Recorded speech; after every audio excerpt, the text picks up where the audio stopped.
Hello, one and all, and welcome back to Disney Dungeons and Dragons. I'm your Dungeon Master, August Schmid, and with me, as always, our wonderful Disney elites. Say hello, everyone. Hello. It has been a happy, fun time with you guys, whereas, while annoying, not too much craziness has happened, except for the small, side fact of having to be thrust down into courtrooms of hell to be juror and witness. But honestly, that worse things have happened in life than having to jury duty in hell. Last we saw you all, many interesting things have happened. Adam and Belle, you guys each having your own respective stints and having to be witnesses for the other Imagineers, as well as starting to research and look up different things, items, quests in your time here in Sumani. What you all know is last we met, coming up the next day, today being the 13th day of the second month, we are about to find ourselves on the Day of Love, a not quite worldwide holiday. It's still very national in a lot of places, but it's something that is big in Sumani, as well as many other major capital countries, as it's a big day of love for one's partner, love for one's family. It's all-encompassing day of goodwill in Sumani City. Each of you have started learning interesting things. Belle, you have started working with some of the spell work and everything in the creation of a spell to be able to protect Adam. Again, more of the working titles of a greater protection of evil and good, but a spell that would better reflect, shall we say, the innate magical love you both have for one another, that can do better protection even when you're not physically there. As well as Adam, from being able to go down and testify in the courtrooms, you were able to obtain the Ring of Plague from Thumbelina, one of the last known holders of it. But in taking this, when meeting with Agatha, you guys did find out that Agatha has not been doing well recently. And in fact, Adam, you made the decision to hold on to the Ring of Plague because there might have been some confusion as to the whereabouts or location of the Ring of Famine. Cadel, you wrote to Fiona and Derek, letting them know, of course, your safety and current well-being here in Sumani, as well as in warning and preparation, Cadel, for the upcoming, shall we say, festivities. This is going to be a big celebration. A lot of people are going to be here from different countries, nations, and important persons of the city itself.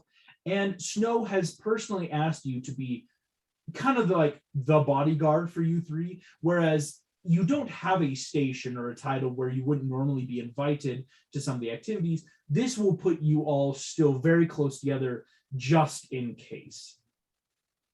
And finally, one of the last things, Cadel, that you found out, that all of you were able to realize, is on the night of the 13th, a cry has arisen in the city, huge upheaval, as the cathedral of once Zeus, now sporting the emblem of the skull, has now become Notre Dame, the Cathedral of Hades.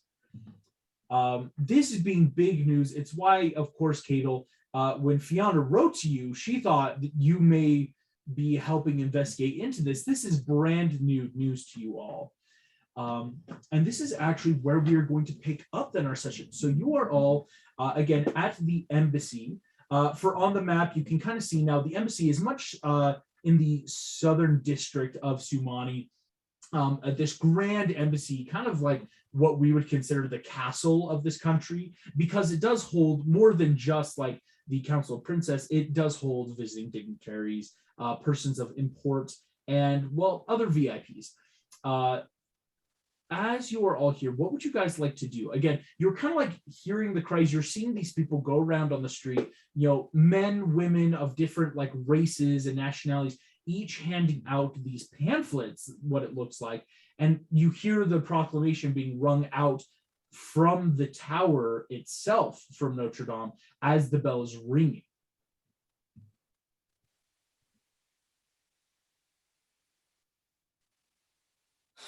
Well,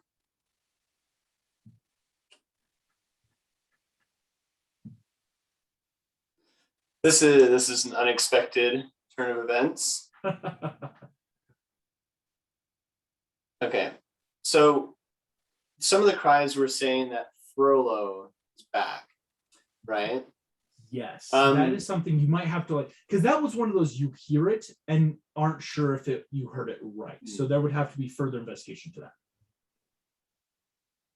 Right. I'm just remembering, was he thrown into the Black Cauldron? So as far as you remember, Adam, Yeah. and Belle, you actually have the first-hand account, Belle being there. The last you saw Frollo, he had kind of the word I think I'll use is manipulated Gaston into helping him kidnap people. And Gaston had sacrificed himself into the cauldron. And Frollo, the last thing you saw was him being destroyed and disintegrated away, Belle, from the efforts of yourself, Snow, Tiger Lily, Thumbelina, when you all took him on underneath the cathedral. And afterwards, what you remember is he was dead. You remember, of course, everyone wanted to make sure Agatha showed up to take then those, bottles, shall we say, that contained Mordu and Shanyu. But the last thing you know was that he was dead indeed.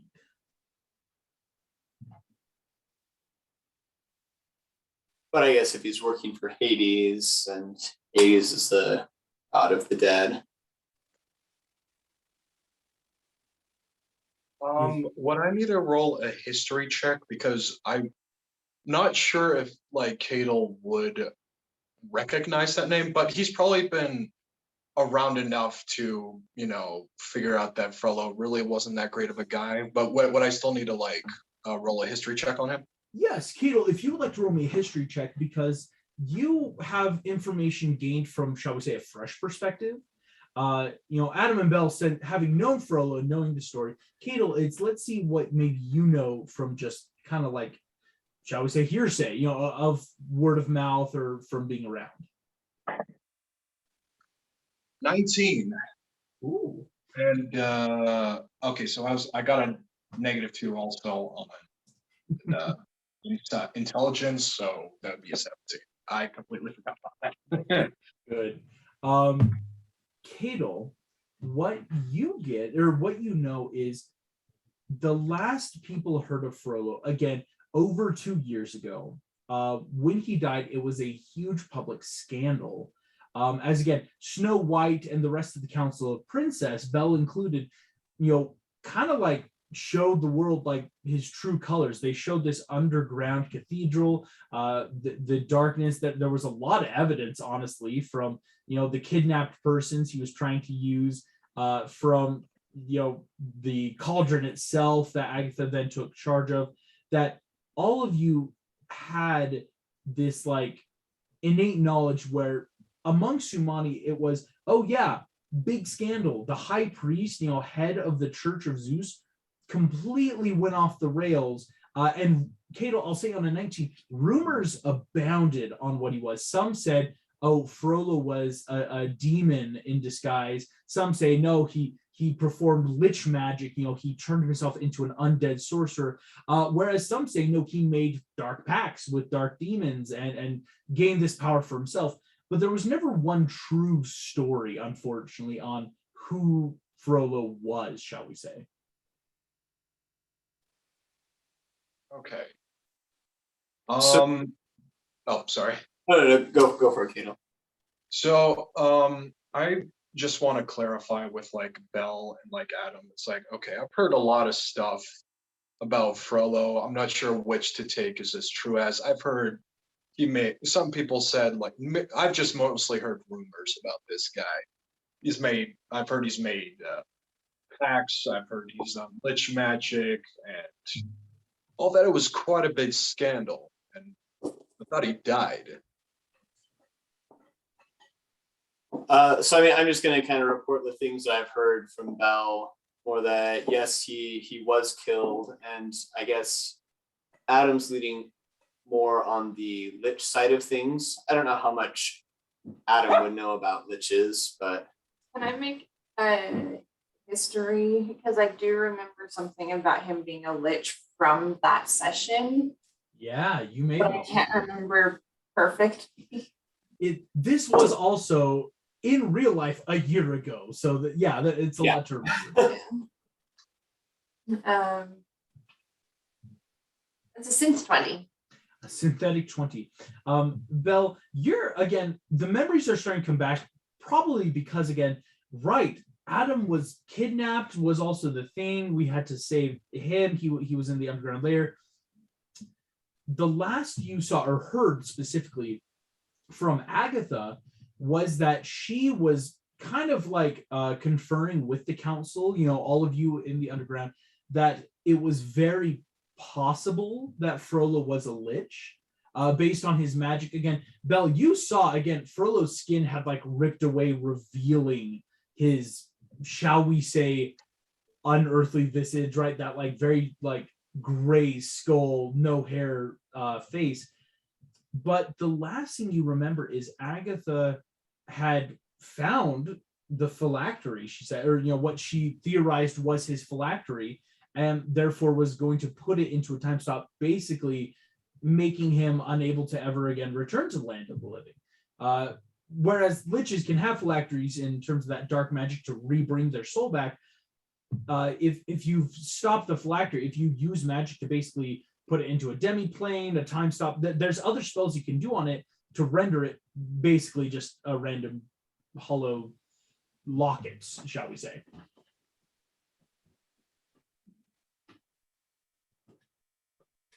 so I guess if Agatha is kind of going off the struggle, is kind of struggling, something might have happened with that. One thing that Adam's kind of thinking about is, why is everybody celebrating the return of this like scandalous villain?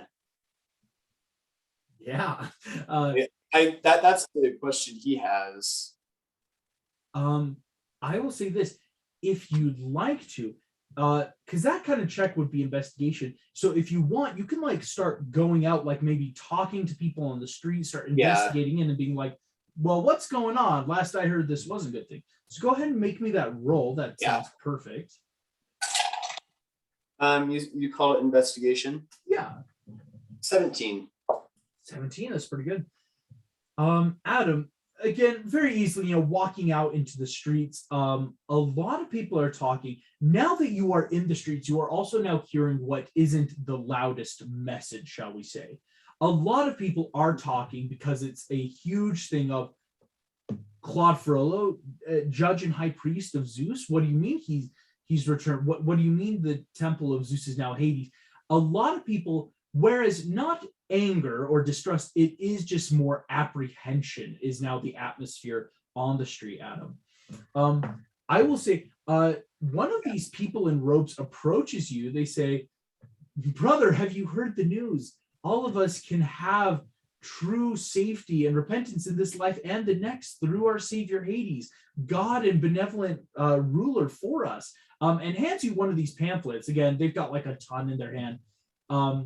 So, and Adam, you see again on the cover is this beautiful artwork of like, a skull atop a temple with people praying towards it. And the pamphlet is pretty sparse, shall we say. Like, it's mostly just stuff about like those like stock photo almost images of, people praying, people looking sad. And a lot of it's just talking about like, with so little help from the gods, so many have been searching for light. We can have light, we can have joy through Hades. He's given this. But what you get from this pamphlet, whereas some of our other parties haven't, because you're in Sumani, there is a secondary page in this pamphlet. This kind of like, it's not a trifold when it's 4 pages, pamphlet. This last page of it has a picture of Frollo.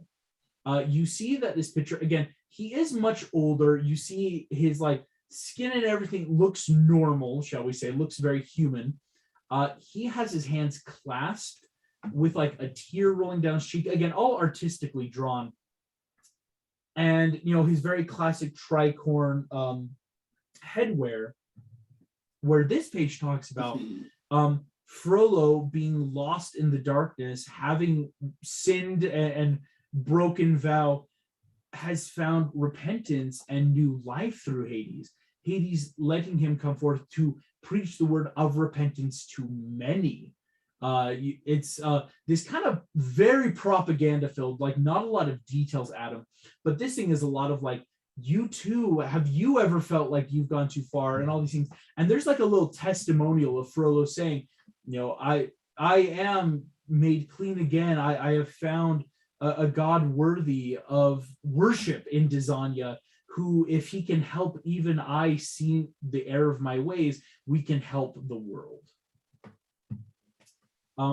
Belle and Cadel, so Adam kind of stepped out just to like quick on the street. Belle and Cadel, you guys are still in the room with Snow, who Snow's not saying much. She's kind of just thinking this over, you know, in that very like shock apprehension state. What would you guys like to be doing right now?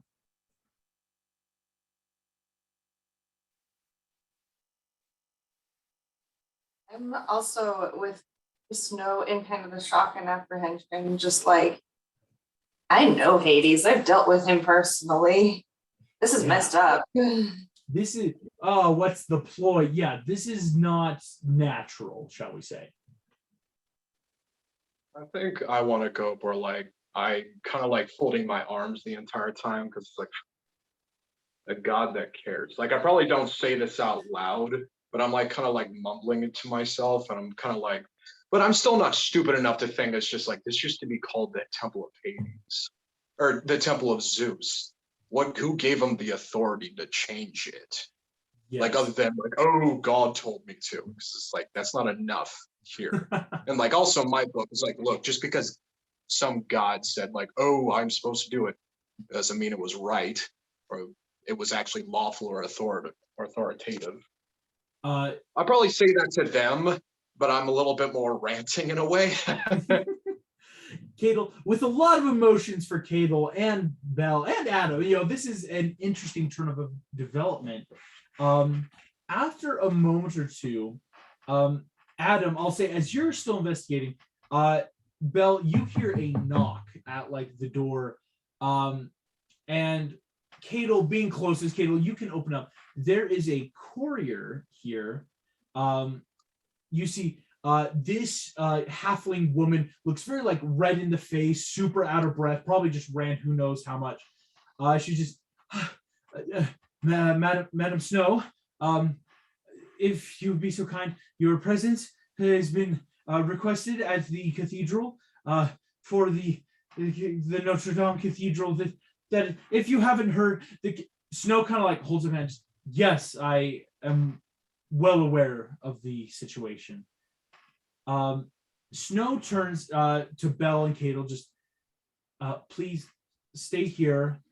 I will go investigate with the guard what is happening to see what's going on in the city. This could just be rumor and speculation, but if not, I must know for myself.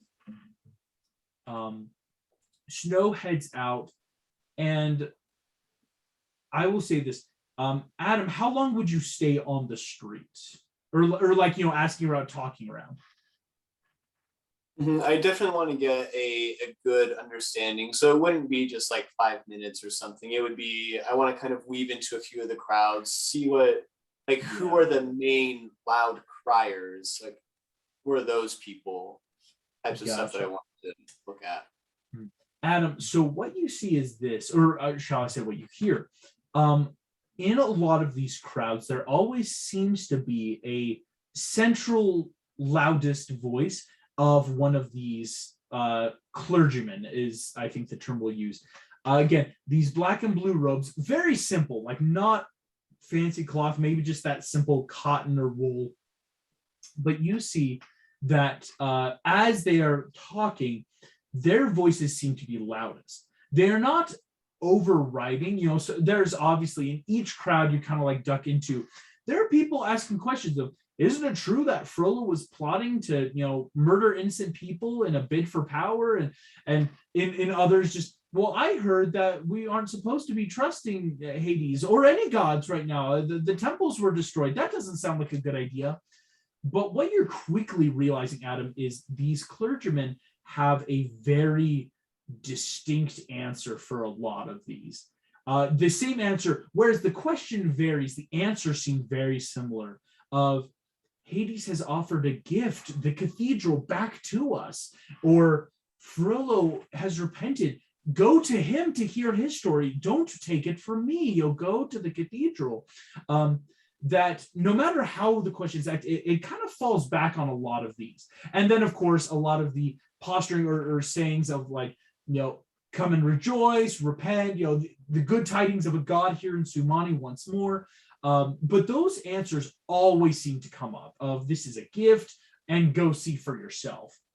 I will say this, not even in a campaign sense, all of us kind of understand that kind of idea though. It's a, hey, don't believe the miracle. Like there's a physical miracle before you.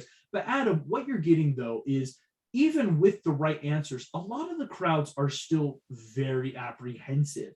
It's not like a ton of people are, let's all go to the cathedral. People are stopping, talking. They're talking to their friends. They're going home. This isn't like, wow, big news. This isn't causing a mass panic, thankfully. Yeah. It is more of a, well, that's interesting. Maybe I'll go check it out tomorrow before work, or I guess I might have time. And so after a while, Adam, on the street, you actually do see then a carriage procession. Again, kind of that emergency clearance street where Sumani Guard, about a legion's worth, half and half in front of the carriage, which is Snow's personal carriage, is heading up northward, which you could probably assume to the cathedral. But in staying here, Adam, I'm going to make a quick check. Okay. While you're out and about, no one ever stops you, though.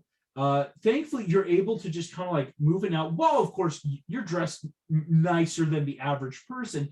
There never comes a point, though, of interruption in this kind of like move in and out, which may be due to the fact of just kind of the chaos of the situation with a lot of things moving and a lot of people talking. As this happens, Belle and Cadel, you guys are, so Florian also is here. I should point out, Florian, while currently and technically head prince of Germany, he's actually not really in positions of power here in Sumani. He's a really nice guy, but he has never been one for politics. You see Florian offers like, shall we play a card game? Pass the time for her to come back. I've got dice.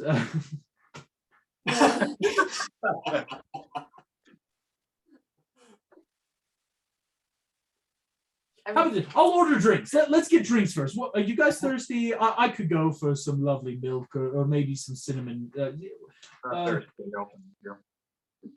Fair enough. Belle? Sure. Right. Warm milk and cinnamon. So Florian just very like unsure of himself, kind of leaves.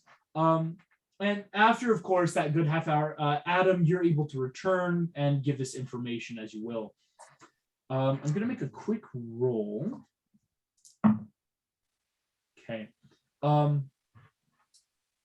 You guys kind of in waiting there, about an hour goes by.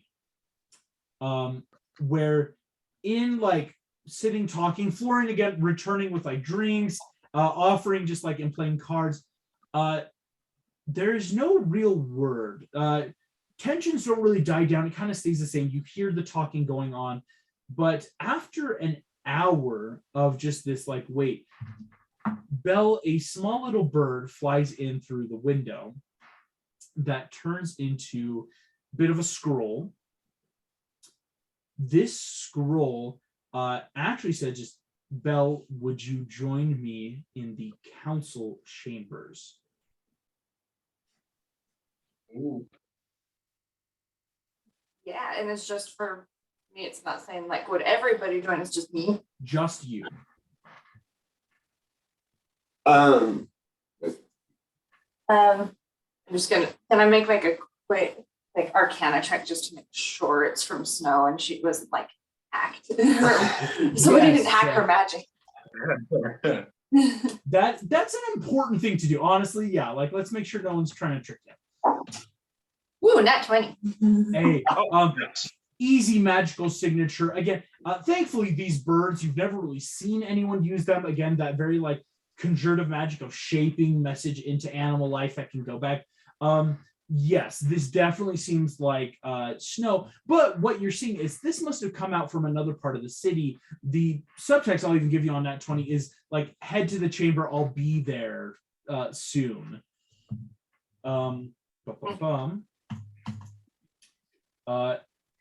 With that, here's what I will say then. Florian, of course, can show you the directions of like the official chamber, but you've been there once or twice before, thankfully.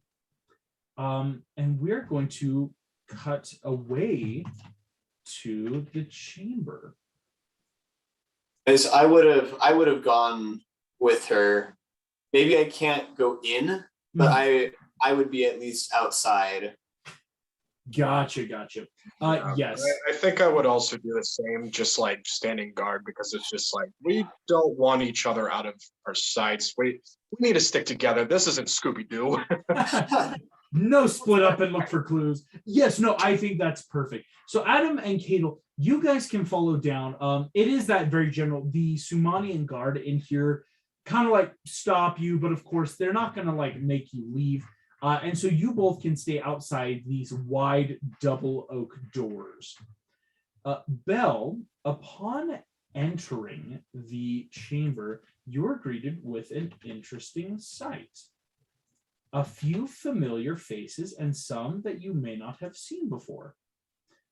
Belle, sitting around a large U-shaped table are the general and current council member of China, Mulan, the first elect and shall we say maybe first lady of the Bayou, Tiana, and a woman you only really know by, shall we say, name. You've never actually met her before, but a Azamar woman who, based on stature, and of course in that these seem to be member of Council Princess, this may in fact be Pocahontas.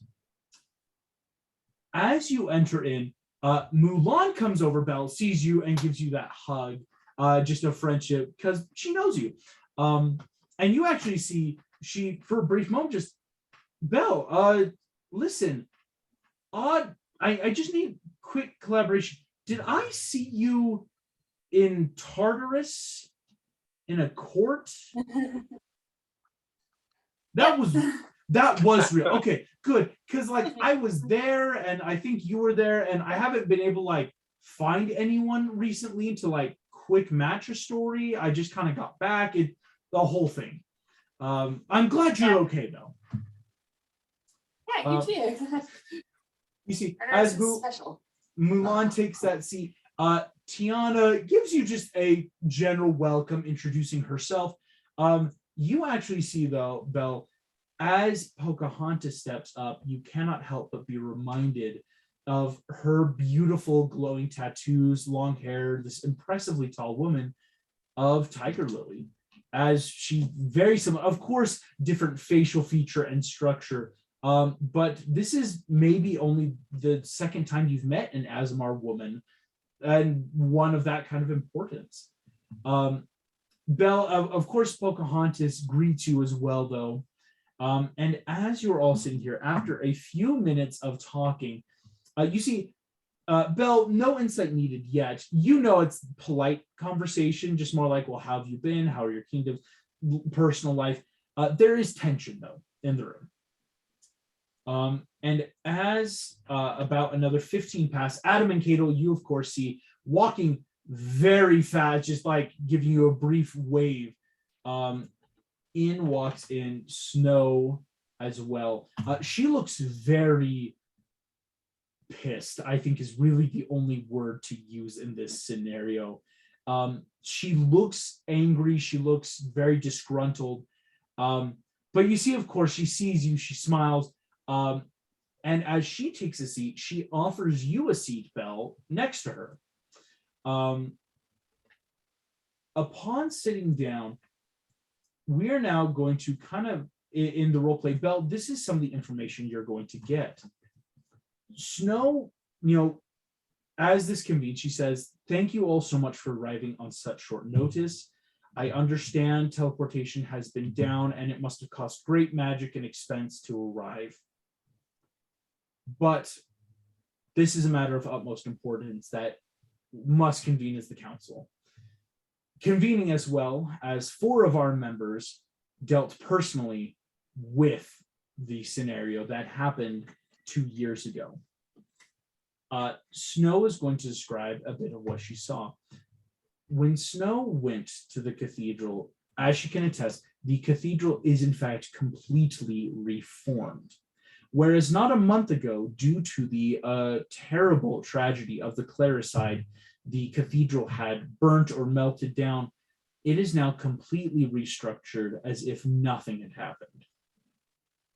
Belle, you see Snow turns and says, "Upon my arrival, I saw many different crowds. We were able to get through with no problem. But upon entering the cathedral, rumor is in fact confirmed. Claude Furlow was very much in there. Now, I am not a full magician. I have my magics, but I had no true way of confirming his presence beyond the simple matter of, by all accounts, by all papers he gave, this may in fact be the true Frollo that we all knew. His story goes that, again, after his death, he was in darkness and peril, but was saved due to the kindness of one god, Hades." Belle, you see Pocahontas grips the table where she is just a little tighter, and you see crack in the wood of the table as she's just you get the feeling Pocahontas may have had some interaction with Hades, but a story for another campaign, another time. As Snow just continues, "I have no way of verifying if Hades is his patron, but by all accounts, this seems as such. I would like to know," and she turns to you too, Belle, and kind of to all the members, "what are we to do with this?" And she kind of sits back, and Belle, no one really is talking. Everyone's kind of just thinking right now. And so it's a time for you to think or offer any suggestion as well. I'm just going to ask if we know if all of these people who are, all of the criers, if they're clerics to Hades, or, do we know who they even are? What's their credibility? What's their... Right. Here's what I'll say. Pocahontas would offer maybe some insight, as well as Tiana. You see, Pocahontas will say, "I very much doubt that Hades would have been able to have as many clerics in secret.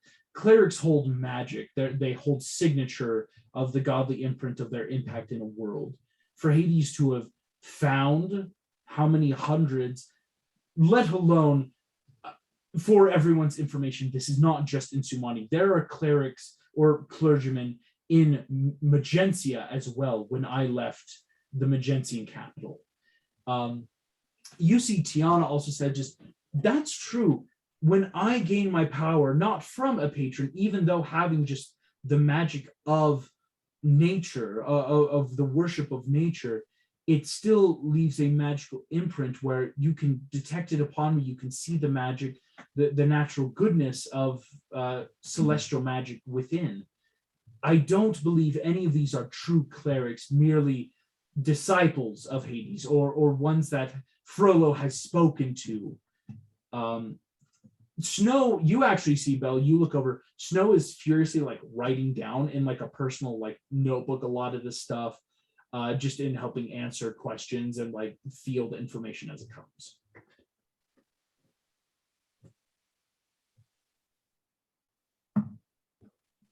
Anything else you would want to ask or offer, Belle? I'm just gonna say there's nothing good or righteous about Hades. You see, I think we all know Mulan, that.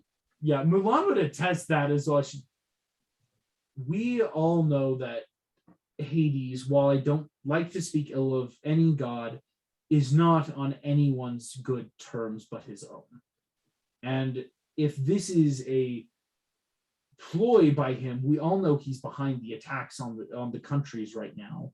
We're still reeling from the attacks that have occurred by the dragons in the temples. We need to know if this is a part of his plan. Do we need to send someone inside, or do we just observe from the outside? I'm actually gonna share with all of them really quick because Snow's the only one who was there and like knows of the visions that I've had recently. I know Mulan at least, and I think I briefly met Tiana before, but they're all trustworthy, so I'm gonna share with them my visions about Hades and just like everything that I've experienced as the Oracle like a month ago. But Yes. That's incredible. I will say, Belle, you can share all this.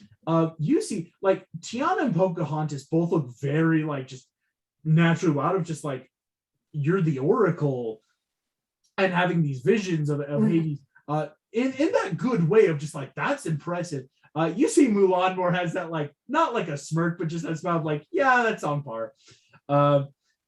As they kind of smile, they all agree. You see Snow smiles as well. Just yes. Again, my apologies for no proper introductions, but you all have, of course, met Belle, one of my closest friends. She, being the Oracle, I feel should be involved. While she turns to you, Belle, until you feel safer, we will not publicly induct you into the Council of Princess. But not only being a royal head of a nation, as well as an Oracle, and one of the most trusted persons I know, I want you here on this council with your input.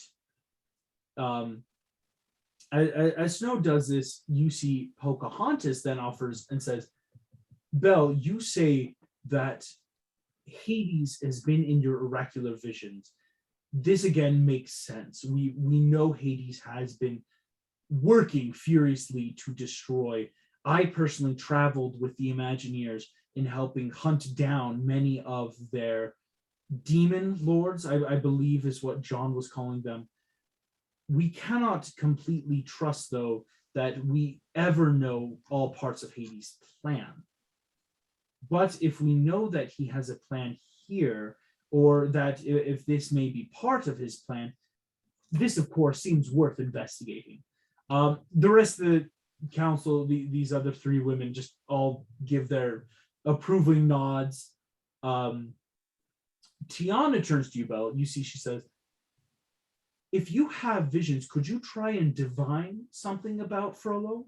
Would it be possible to see personally his life? How can I do that? Yeah, if you want to give me a divinatory roll, yeah, that sounds perfect. I request that, like, well, he's all I'm just like, all right, if I'm gonna be all, doing my oracle stuff, I just need to know that he's like nearby because he's. Yes, because when you're in that state, you're terrifyingly vulnerable. Yes, Yeah. Adam, you can be invited in just to stay again by the door. They would like let you just come in to be like present. And Belle, you can make that roll and try to divine some stuff. All right. 15 plus 9, so 24. 24. Here's what you get, Belle. Your eyes, as they start glowing blue, you feel the spirit of the Oracle again starting to take hold. You feel the magic working within. As the magic swirls through your eyes, you realize that it is not pinpointing. that when you divine, or when you reach out, as people have asked you to do before for them personally or for others, usually in reaching out, because you already know what you're looking for, there is a center point, like mist and image will swirl together to form what you need. As you're watching, the mist keeps swirling into a shape, but you watch as something keeps shifting it away. If you'd like to give me an insight, Belle, on this vision, you may.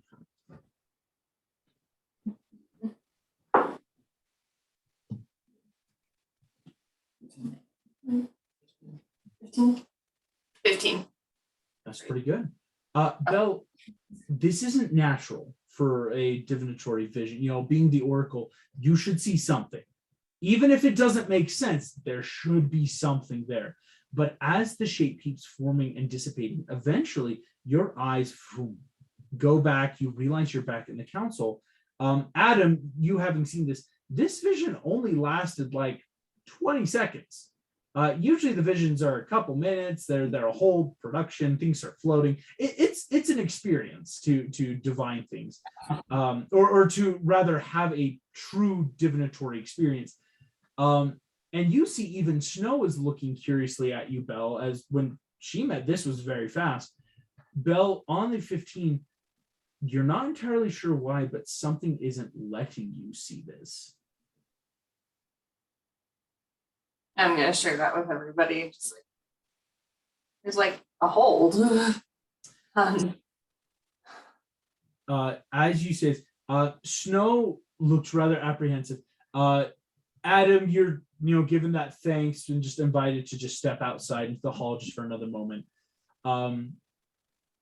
As this happens, you see Snow just, if you're not seeing things in a vision, Hades couldn't be able to block a vision, could he?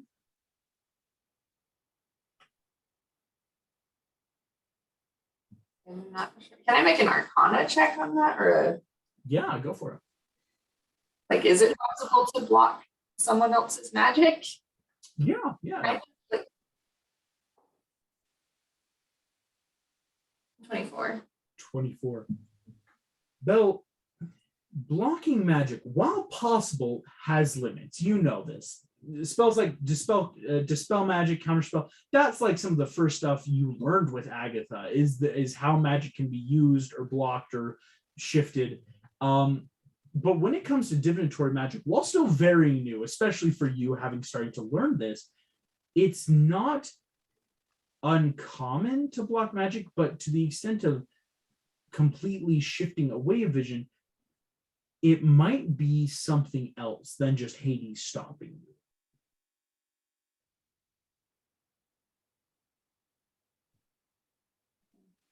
As you say this, Snow and the rest of the council all looking at each other.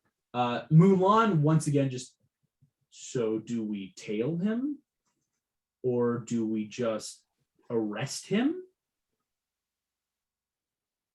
I don't think that's a bad idea.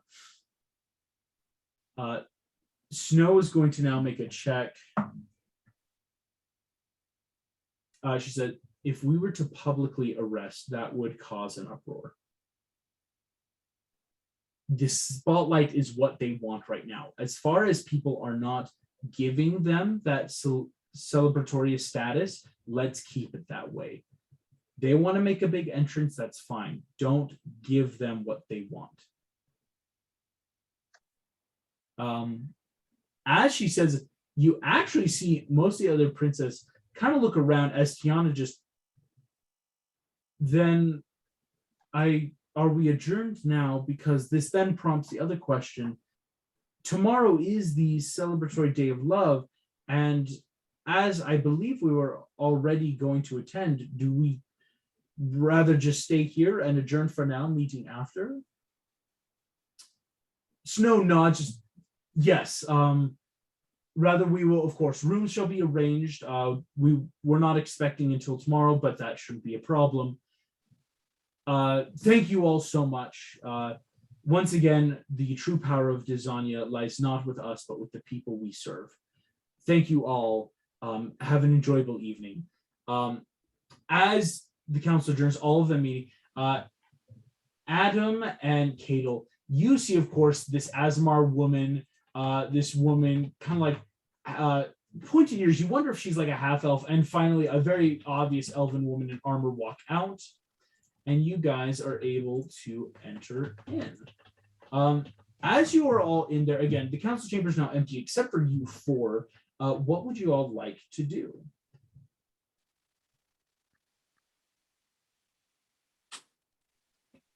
I don't know. Is it? I do kind of want to question the legality of being able to just, they basically took possession of this of the cathedral and repurposed it for their own thing. I mean, like, the Temple of Zeus was not owned by Frollo, and I mean, that, to my understanding, it was a city building. So can they legally just redesign the entire church?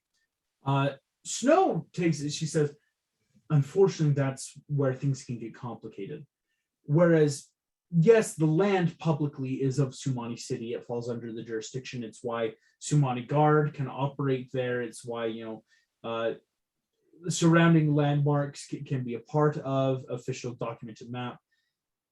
To claim a temple in name of another god is something we don't have authority over. In fact, if one wanted to, in theory, any temple could be used for other gods. It's not unheard of for maybe a temple to change patron, or that a different patron be even put up in as well as, but I don't have that power. Unfortunately, anyone who would have the power to question the legality or the religious authority of changing temple would be a high priest of Zeus. And unfortunately, we do not have any of those right now.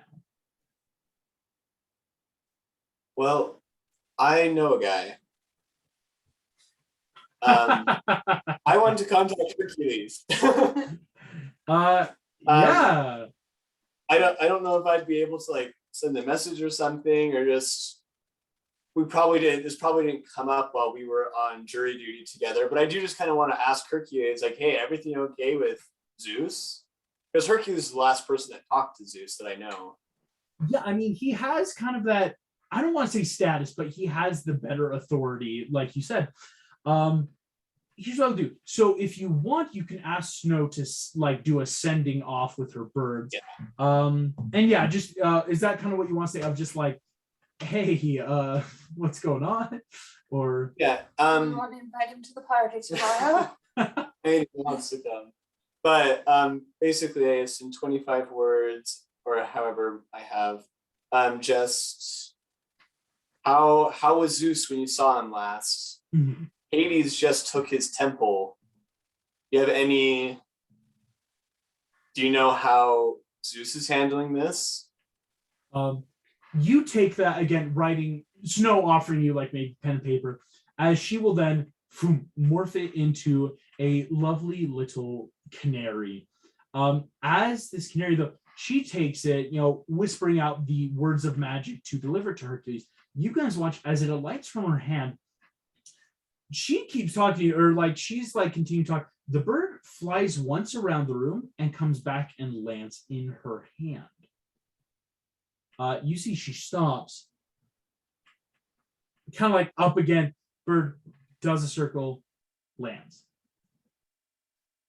You see Snow stands up. She walks outside. You see passing through the council chambers, going downstairs. She goes all the way outside, lifts the bird. The bird flies up, circles, and comes back to her hand.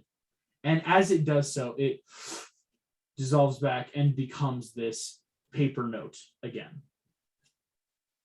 She comes up to you guys, just, this is strange.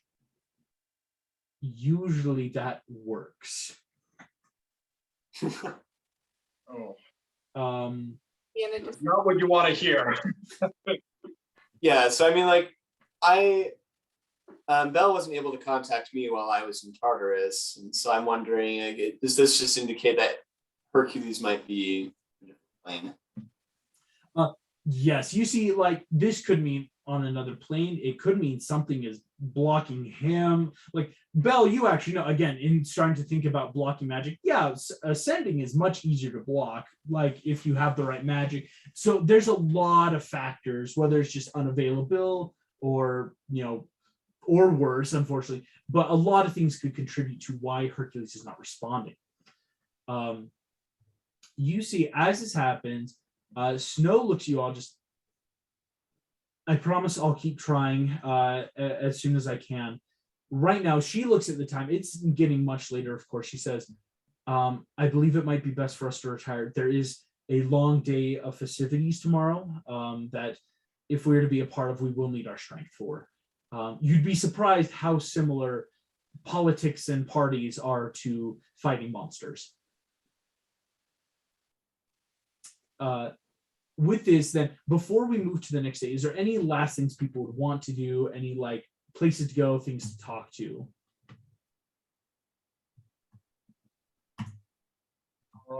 Would we want to be able to like see if we can investigate a little bit more, like see if we can send someone to figure out who is actually the Vanessa Benson lady, the +1? Cato, you can start looking at that, and I will say yes. Belle, did you have something? Oh, I just I've forgotten about that, and I was like, oh yeah, that's a good question too. I totally forgot that while Pocahontas was there, I was gonna like ask her about the spell that she and John had made, and so I can like keep working on it myself and maybe get it ready for tomorrow if there's gonna be a lot of activity going on. Definitely. Belle, So you can find Pocahontas won't be hard to find, actually. We'll do that first, where going through, you find eventually the door in talking to, again, the door seems very similar to Snow's.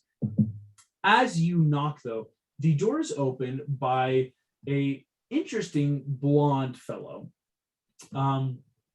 You see, he has like strapped breastplate on top of normal clothing, looks very like outdoors-ish. Again, you see that like blonde, very tan, has like a full rifle across his back, opens door, just, oh, hi, can I help you? I just needed to talk to Pocahontas for a little bit.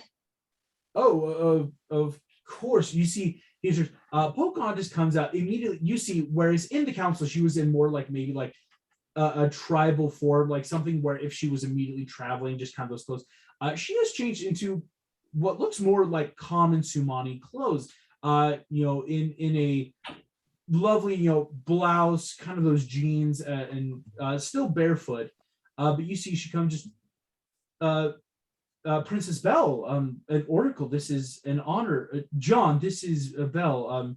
She is one of the council, a good friend. I'm going to make a roll for a character that doesn't exist, but thankfully I have his character sheet. You see this man, John, just, I've heard about you. You're Belle. You used to travel with the Imagineers. Yeah, they've talked about you. Some of your friends, Rapunzel, Meg, what was the other one? Those guys. Yeah. Awesome. Come in. And you can come in and start convening with Pocahontas, kind of like into the evening of this spell. Cool. As you start getting that spell ready, Belle, again, this is going to be a 6th level spell, but it's going to offer some great stuff for you. This is what Cadel you can find. In terms of like starting to investigate this, most of like any documents and what you could like reasonably ask for just at the embassy would be like party list, everything. And really what it is if you make me an investigation check, if you get a really high roll, there might be something you can find, but there's a lot of just base information that you might already know. But still give me an investigation check as you kind of look around.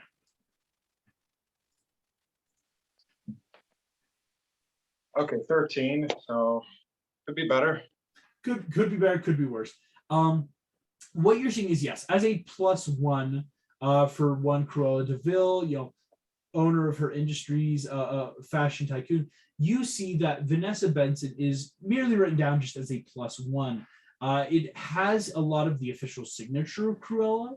There's not a lot of like, is this really her? Yeah, no, it's her signature. It's her +1. She seems to have signed off on this, done all the paperwork. Not quite unlike Cato of what you would have, right? Like, whereas they kind of had to fill the paperwork where you're technically like a +1, but in a bodyguard division sense of like, this is a personal guard. And they did like that background check on you, like everyone signed off, you signed off. And so the one Vanessa Benson, from what you're just finding at the embassy, seems to be just a person. What you do find, though, this is the other just kind of base information, is that she is currently staying at DeVille High Rises, Cruella's personal apartment complex in the eastern part of the city. On the map, it's that more red brick home, kind of like closer to the stadium, where a lot more like hotels, high-rise, fancy places would be.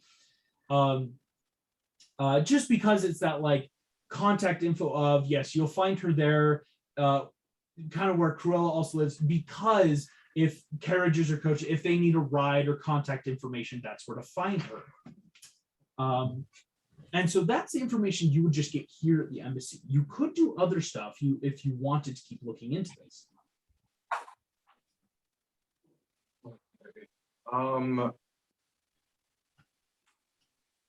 Because I wouldn't mind investigating this, but I feel like at the same time I don't want to waste any like, I guess like spell slots or any of that sort of stuff before like the actual like opening night, because I'm probably just gonna waste time there instead of just like being prepared for like, if something will actually go down, because I am already assuming and already knowing something will go down at the dinner, but Right, yeah.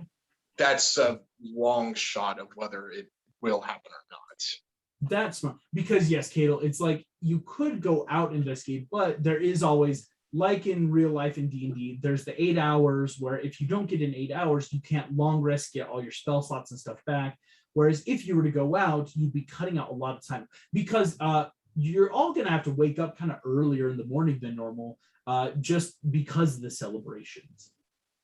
But Cato, you do get this information, and you do get the location and contact information for a lot of the stuff with like Vanessa, Cruella, all that.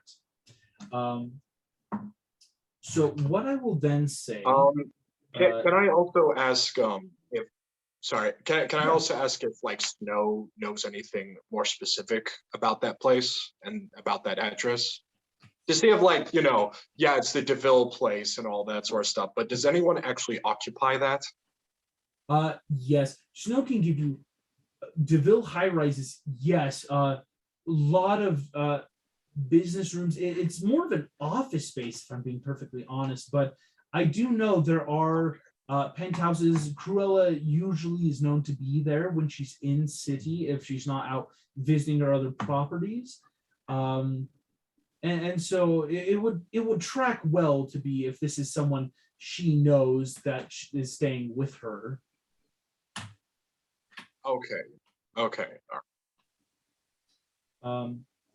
So yes, and Belle, just to make sure you're aware, the spell protection from evil and good is going to give you most of what you need for this greater protection of evil and good, but of course it's protecting not just celestials, fiends, fae, undead, elementals. This also is protecting against giant monstrosities.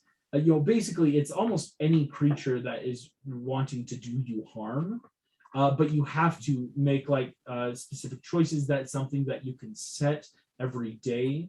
It's kind of like, this, how Meg was able to have certain protections against fire or poison, like depending on the kind of stuff she would choose, as well as the protection. Then these creatures would have disadvantage against attack rolls that you or your target, or you and Adam would also, you couldn't be charmed, frightened, or possessed by them. And if you're Charmed, you have advantage on the saving throws against relevant effects coming out. Even if it's not stuff like Charmed, there's still the advantage being naturally given. As well as, finally, from talking with Pocahontas, once per day, across any plane of existence, across any amount of time, you can cast freely one sending to the chosen recipient. So doesn't matter if it's outside of time and space, doesn't matter if it's a demi-plane, doesn't matter range as well, unlike, message, where message has that good 120. You can freely speak to Adam once a day, and he can return once a day. That is one of the things Pocahontas and John Smith had discovered in learning more about this spell. As you guys fall into sleep, the sleep seems to go by. Yes. Oh, Adam. Sorry. Yes. Sorry. One more thing, but that one thing that I wanted to do before I'm going to bed is looking through. I would like a forked metal rod attuned to the material plane for my plane shift spell. Mm. I have plane shift, and I was looking at it, I'm like, okay, it has material components with a cost. And Yes. probably also just one more for a different plane of existence. I'm not sure if we would have one for the underworld, or if I could find one for a different plane, or Adam doesn't know what other planes are out there. Yeah, I would say, Adam, having been limited to, you've really only since traveled to the underworld. You had that brief stint, but you're still not really sure what plane that was in the courtrooms. I'll make it's kind of like an investigation luck roll of the embassy, because this would be the place to find stuff like this. Definitely.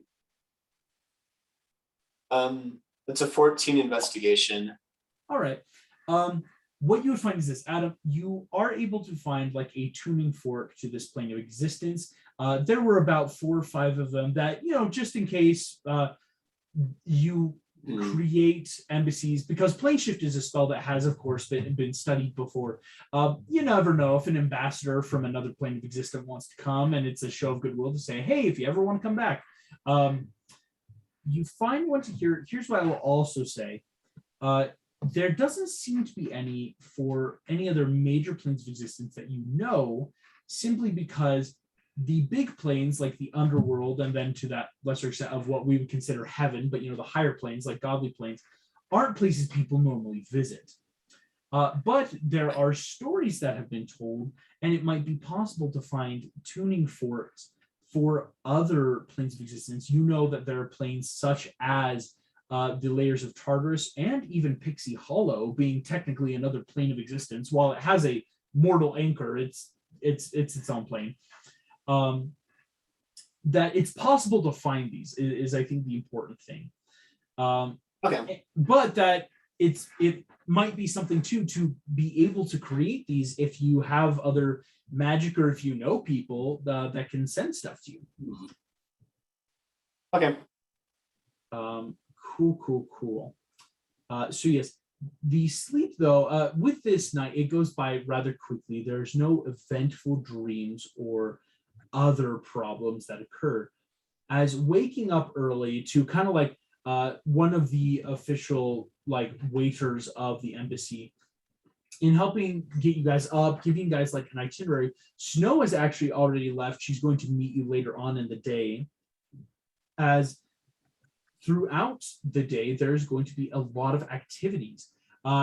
There is a giant parade that will be stretching from the Colosseum all the way down, currently, I believe, to the embassy. It kind of like wraps through the city itself. What you're also going to be able to note is, besides that, there are a lot of random, shall we say, activities going throughout the day. So like the merchants guilds that happen more towards the seawall are having like different like activities and events and food. The heroes of Sumani are doing like appearances down at the Hall of Heroes. That's like the very eastern part of the city, out towards the Cape. where people can go and visit with them and have the stuff. It's a big holiday festival type thing. But what and the important things to know, would have written down, is to arrive at the building. It's only like a couple blocks away, but it's this like formal event hall about 1 block north that will hold the official dinner for all the visiting dignitaries, persons of importance, and etc. And so throughout the day, you guys have again a bit of this downtime. Don't get used to it, I promise. But as you're going through the city in the Day of Love celebrations, is there anything people would like to do before the dinner tonight?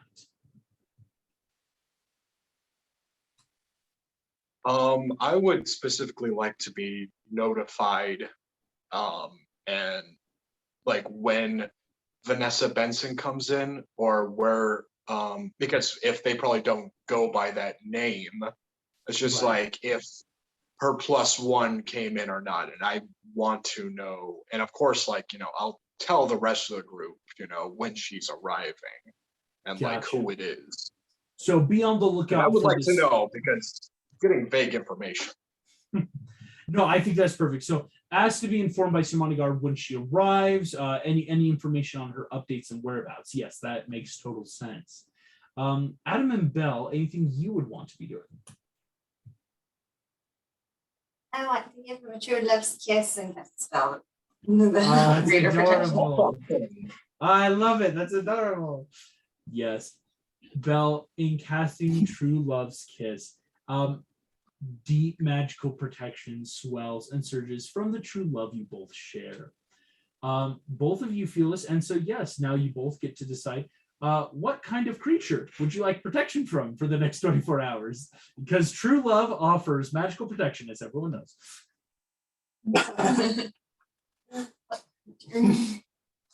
So, I mean, like, we've been dealing with demons, and Frollo is still kind of a lich type person, that puts him on the undead. One of those two. Yeah. But so yeah, maybe it's like the undead could be the bigger priority right now, but there's a lot of stuff. If you I mean, want, I think demons right now. yes, I would say if you want, you could say for today undead, but of course this is something you can change at every new dawn. It's not like you're stuck with this forever, which is Right. one of the cool perks of finding true love. Again, this is all canon. This is real life here. As you guys, though, you cast this spell, and how beautifully fitting, of course, happening on the Day of Love, this day for finding true love. There is a happy atmosphere. While, again, all of you can hear the talk through the city of Frollo's return, there's still that general happiness of like, hey, even though that the cathedral's back, like, again, walking outside on a good day, you can kind of see it rising in the distance. And yet it still feels nice to have a holiday, right? After so much like craziness ever since the beginning of the year, it's nice to be able to celebrate. As the day wears on, of course, all of you having opportunities to engage in various activities, food, like little things throughout. What you all notice is as the day wears on, a lot of people seem to be like heading off to parties. Like not just you guys, it's kind of the like well-known, whereas we might think of like Thanksgiving being the big time of let's go eat. The Day of Love is big for like, oh, let's go have a meal with the people we care about in that very gentle way. As you guys head off to the event hall, here's what I would ask. As you guys are approaching, if you would all give me perception checks. Oh, Adam's good at perception. Okay. 18. Hey, perceive. 6. 9. All right. So, hey, not great, but there's a lot to see. This is going to be information overload in terms of your eyes, just because it's a lot of people. You guys, of course, as you get closer, there are cameramen, with their very bigger photographs, taking pictures both magically and physically. There are reporters asking everyone which question. As you're not the only ones arriving, you guys, of course, see, most notably, Mulan is also there. As she is traveling with Shang, these representatives from China. You actually see, though, they're walking behind a very big procession and rather notable influence of the Emperor of China himself, Cusco, who is causing quite a stir where every time he flicks his robe, another sparkler flies out. Because what can you expect from the Emperor? Am I right? But Shang and Mulan showing great decorum and civility, of course, being these well-known generals of Dysania. You see there's people like Pocahontas, Tiana, other important dignitaries, people you would have seen just like in passing through the embassy of like, oh, for minor kingdoms, minor places. And as you guys come forward, you don't, though, see currently Cruella, though you know she's invited. You do not see her, and you don't see, though, yet Snow, but of course, she might already be inside. Upon entry, all of you are bombarded with questions. I will say, Cadel, you have that like half a step behind Adam and Belle, as of course, on paper, the King and Queen of France have been invited to attend, which is huge. You guys haven't been in the public limelight for 2 years, Adam, right? And so this is back once again, that new feeling of reporters are coming. Adam, how's it feel? King of France back in the limelight. Take any question. Another report. Is it true the rumors that your country is secretly forming armies, taking time out of the public limelight to create more military power in the world? People just pause real quick, pause. So sir, Cadel, you see like a photographer's trying to push you out of a shot to be like, sir, I need a photograph just of them. Sir, can you, sir, yes, in the armor, sorry, your armor's clenching. I need you to move. Just take a step backward, sir. sir. Excuse me, where I am providing security right now, I cannot do that right now. Oh, sorry. Yes, of course, sir. Security, sir. You see, he like awkwardly then like gets really close to you to take a picture right next to you, but just of them, of course. So sorry, yeah, security. I didn't see if you had a badge. Sorry, sir. It's chaos getting in because again, everyone wants to know what the celebrities are up to. But Kato, I love just move. No, yeah. And also it's in my personal space too. Yes, all of you see though, it is a lot of fun. Whereas some of the reporters may not be terribly serious. This is just a nice place to be. Everyone's having a good time. It's all in good humor. But every so often, one of those questions kind of sticks out in the crowd of is there plans for building a Temple of Hades in France? Or what are your thoughts on the current rise of a new god in Sumani City? But it's hard to tell where the questions come from because there are so many reporters here. As you all enter in, you are escorted down kind of like a very short hallway and are brought to the main room. Coming inside, you are actually, as you can all tell, some of the first to arrive. You see Belle and Fleur sitting here. Waiters are just now starting to put out food and drink. As Snow sees you, comes around, giving you all hugs, just in that, appreciative sense. She says, thank you all for coming. I'm glad you found it safely. Please, would you like to take seats? Really, you can sit anywhere you want. And this is where I want to ask, where do you guys want to sit? You can kind of sit anywhere. The only real spots that aren't, shall we say, open is the table that Snow and Florian are at has like a cloth in front of it. It's supposed to be like so they can look out in front of everyone as they're technically hosting. But really on any of these two big tables, you can tell also there are like waiters and people coming in, like musicians to play music along the outsides of this room. This is just kind of like where the main people will sit, where there won't be like the dance area or anything else.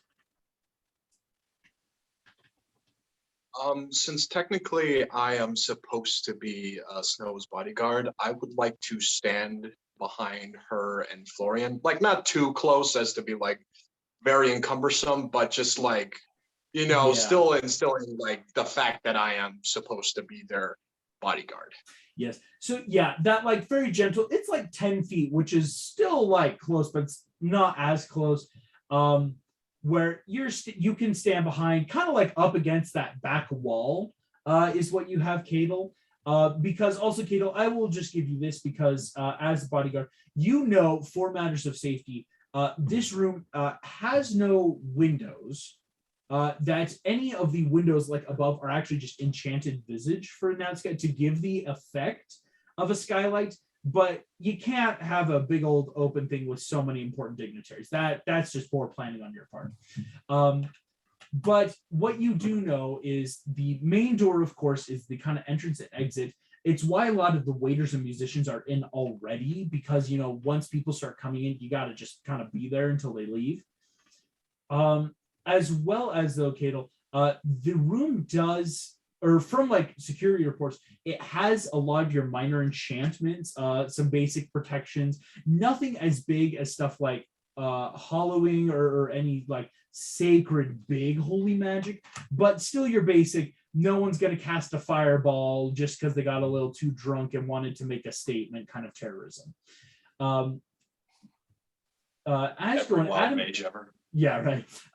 Adam and Belle, where would you guys like to sit? I guess I want to sit somewhere where I can kind of see most of the room, so probably that lower left. Yeah. Kind of like So this area? Other table. Oh, I see what you're saying. Yeah. Yeah. Sorry, my lower left, the lower left that I can see. Oh no, sorry. I thought you said upper left for some reason.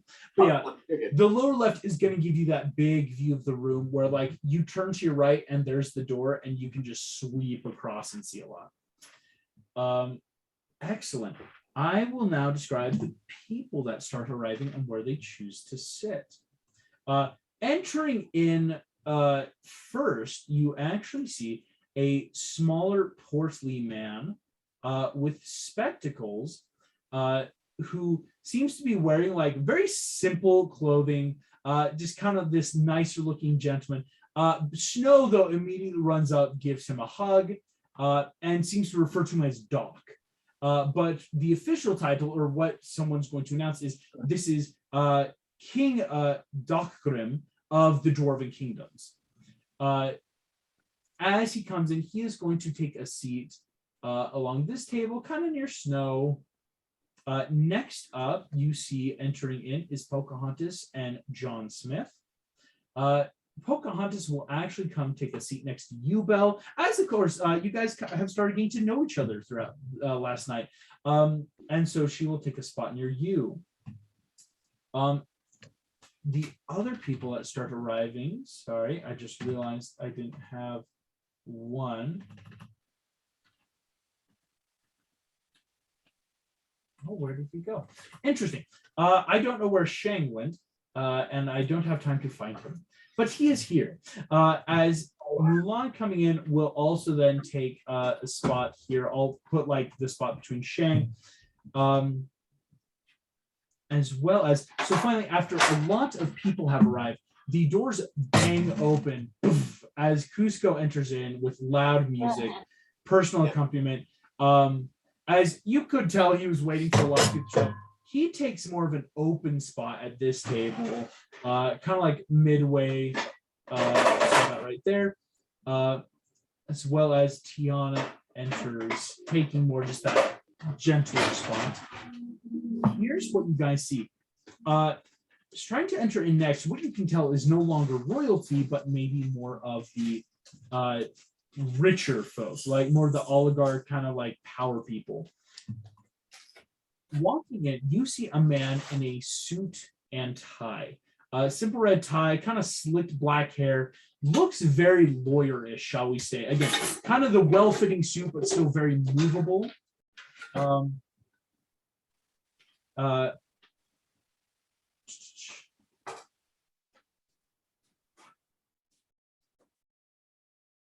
I'm back here.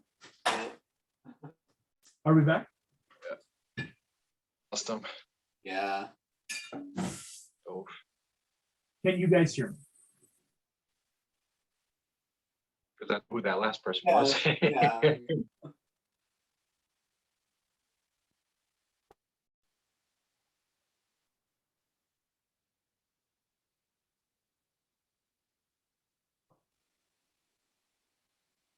Yeah.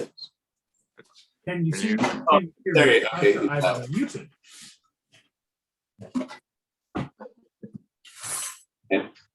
Yo. I went to the restroom quick. All right. All right, but I'm glad we're back. I'm so sorry about that. Here's the people that enter, and here's what you see. The person that has entered in the suit and tie is introduced as one Mr. Titovilius of the Buy and Large Company. Yep. You see, he comes over and actually, you see, greets a couple people. You see, like, he like seems to know Cusco. He actually comes in and a very warm handshake with Doc. As you see, kind of just that general, like, how you doing, everything, as they kind of just start talking business. The next person to enter of note is you see, they say, one Renard Skinner of the Chef's Special Cuisine Company. As a man wearing very decorative chef's clothing, you can tell it's not meant to be like practical. But you see, he comes in. He's going to come and take a spot over by Tiana, just coming in. Cusco actually is going to move over to talk to Tida Village. As you see, again, these three seem to know each other as they're talking. A couple other persons of note enter, but they are more like upwards towards like other like small tables that aren't really in the room. Finally, you see entering in two women. The first to enter in, you see that you've met before. Black and white hair, long cigarette in a very lovely sequin black gown that trails on the floor, is one Cruella DeVille of DeVille Enterprises. From DeVille Enterprises, of course, you see a lot of people kind of like stand when she enters, like other businessmen. You see, like Snow and Florian also stand. It's just that custom, but a lot other people are just standing as she enters, as she seems to carry weight. Entering in behind her, you see just simply one Vanessa Benson +1, as just a woman, very normal kind of looking woman, honestly. You see, kind of brown hair, you could tell because of Cruella, she also has a exquisite fashionable dress. But as the two of them stand, they walk over, come sit at this table. After which I'm going to make one more roll. And that is everyone who arrives for the party.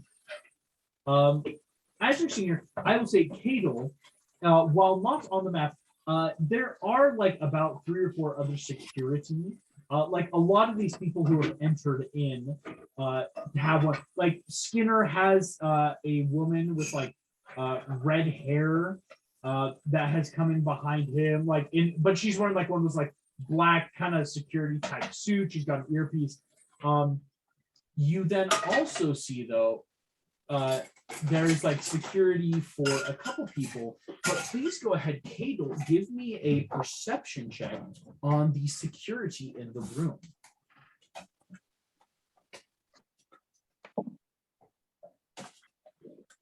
3. 3.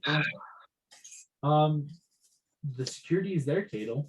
And I will say that you're looking, I will say, well, not trying to be obvious, at this woman that came in with Cruella, as it is that general, well, who is she? She doesn't look dangerous. No one I seem to know. As you guys all take a seat. As dinner is served, again, lovely, like fresh crust, cranberry and apple juices, combined with the freshest of bread, soups, porridge. All of these delicious foods are brought out. May I make the joke, though, Belle and Adam, maybe not quite as good as France. I mean, cheese souffle. Pie and pudding en flambe. I mean, France knows how to cook. But as the dinner goes on, it is a general, cordial meeting. Again, good talk, a lot of good food. And after a moment, as dinner has worn on, some conversation will begin. You guys see the first person to kind of start the conversation is Mr. Titavilius, you see, of the By and Large Company. You see he kind of leans forward, just, so crazy stuff's been happening in the world. How are you all doing in your kingdoms, in Sumani? What's life like? You see, of course, Snow kind of feels the question. We're doing fine. Everything's well. Titavilius does scan. He looks actually to you just. Now you're Adam of France. Now it is an honor. I don't think we've had the pleasure. Yes, of course. I am Adam, and the honor is ours. Oh, well, no, please. You're the worthy. I mean, King and Queen of France. Honestly, I've been meaning for some time. I was just telling a friend the other day, I need to visit France. I mean, lovely food, lovely people. I mean, Renard over there, he kind of points down the table to Skinner. Coming from France as well, you can't tell me that if people like that come from France, that I have been missing out. Now tell me, do you have like a By and Large in France at all? What's the situation there like?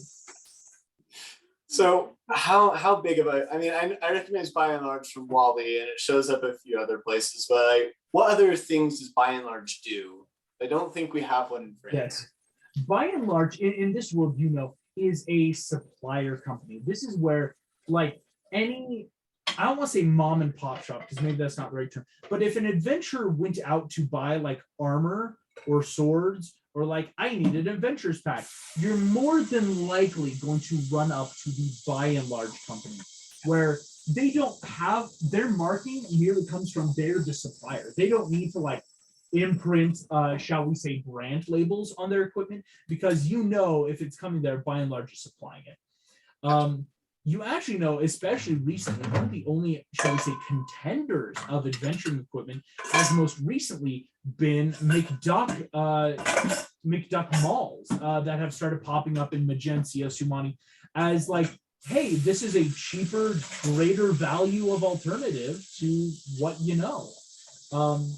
And a lot of people love it because it's hey, do I want to buy $50 for a long sword from a By and Large type general vendor? Or I could go to McDuck Mall, get 2 swords for 40 gold and an ice cream cone, right? It's one of those newer things going around in this idea of economic conquest. Gotcha. So the By and Large, it's just a supplier chain, right? In France, it's mostly been complete artisan work. If you're getting anything, it's being handmade. Mm-hmm. Which, I mean, I prefer kind of handmade stuff, but I also understand that having a By and Large could also bring maybe a few other adventure types of people in and help a little bit. So I'm going to mention we don't have a By and Large, but maybe we'd be interested in prospects further along. I think that's a great play. Honestly, Your Highness, By and Large does wonders for a kingdom because you don't work for us, we work for you. The revenue goes right back into the kingdom. The jobs come from the kingdom. And the best part, you get the stuff you need. Really, how can we be expected, especially in today's climate, am I right, to not want people to make sure they feel well protected in whatever they do, whether they're adventuring, whether they're exploring or crafting. You want to make sure they've got what they need. And I mean, when you gotta Insight get check, something, okay. you better by and large. No, What was that, Cadle? So sorry. Can I make an insight? Like, I don't know if this is possible to do this on multiple people through like when they're talking, but I want to make insight checks on all these guys, like just to make sure it's just like, okay, this guy's a little too nice, you know? Go ahead and make me an insight check, would you, Cadle? I know I haven't been rolling well, but I still want to try. I gotta try. Speaking of which, first time ever in D&D, a nat 1. Oh, I was waiting for like a natural one. Cadle, there's stuff you miss, especially with a natural one, a very low check on an insight. But there is still stuff you gain from being your type of class.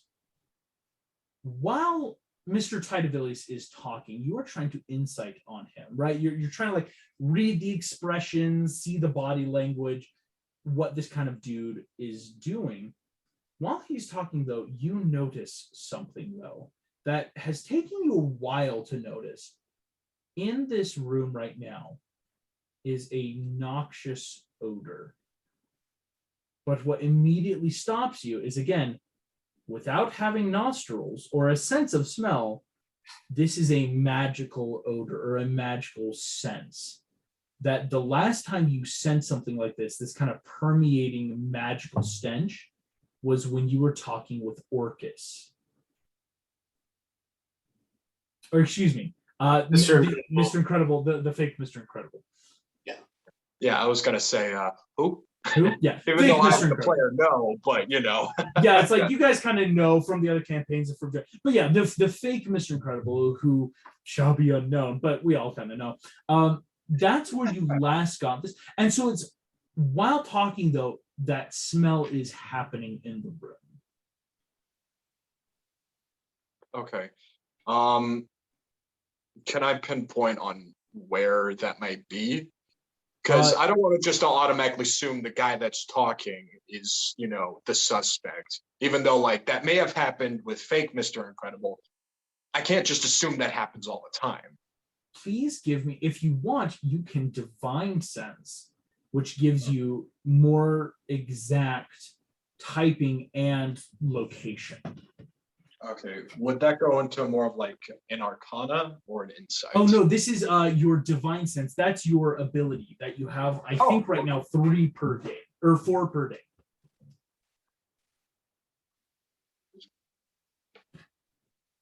Okay, 17. Okay. Yeah. Oh, I'm sorry. You weren't supposed to roll for divine sense. That's just what happened. Okay. So with the divine sense, you trigger this divine sense, and from where you are, Cadle, you actually can hit the entire room. Like if you take a half a step forward, like just kind of moving a little bit, and it doesn't have to be quick, right? You can kind of just like gently move to, again, it would just look like your security. You can hit everything in this room. As you divine sense, Cadle, your radar goes wild. As to your right, kind of where Adam and Belle are sitting, there is a celestial presence coming from the woman sitting next to Belle, which you might be able to, though, logically infer, yes, because this is an Azamar woman, and one of the angelic race. Moving across, though, there is quite a bit of interesting sensations coming from the left side of the room, where from where Titavilius is speaking is a direct sense of a fiend. Now, you're not sure, though, again, with fiends, demonic devil, you're not sure on that, but he's the strongest presence of a fiend radars off of him. So it is coming off of him. Yes, it is coming off of him. Again, the only downside to divine sense is you're not able to like really fine tune what types of things. It's just more like if it's of this like race or class is kind of how you would want to put it. But you are able to know this is coming off of him. Okay. The other thing you get, which is rather interesting, is this. There is the unmistakable ping of undead coming off of Cruella. You know this must be undead because Cadel, it's very similar to the type you have. It's actually something you've learned now with your divine sense to kind of like ignore yourself. Like, yeah, I know I'm undead. Like, yes, but what else, right? Like in your internal radar. But there is the definitive ping coming off of Cruella. Beyond that, I'm just checking one last thing to make sure I'm doing divine sense correctly. Celestial fiend or undead. And finally, a slight celestial magic seems to be coming off of the woman at the far end left table known as Tiana. But again, Cadel, you heard of Tiana, especially when you kind of ran into her, when they had that meeting, because she is a cleric. It's well known that she is a cleric. The reason, what puts her apart from others, is she didn't worship any god. She worships as a cleric for nature, for life itself, which is very unknown, which unfortunately may or may not be a point to why she survived the clericide. It's that kind of dark. When you're not associated with a god, it doesn't put you on a list. That's cool. As this happens, Cadel, please roll me a history check if you'd be so kind.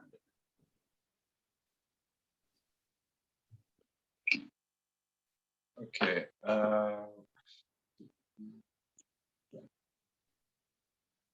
I got a 6. Okay, yeah, 6. 6. Something's different then about Cruella. As you're like, okay, undead, but that's odd. It's something that your mind just like fills in a blank that you're not sure why, but the memory and thought isn't coming to the forefront of what's going on here. You see, as the talking continues again, throughout the night, the conversation goes back and forth with a lot of people. But at one point, Cruella is going to kind of be in charge of the conversation. And as she does, when she's been in charge or whenever she talks, she has that very demanding presence of she speaks with the authority and dignity.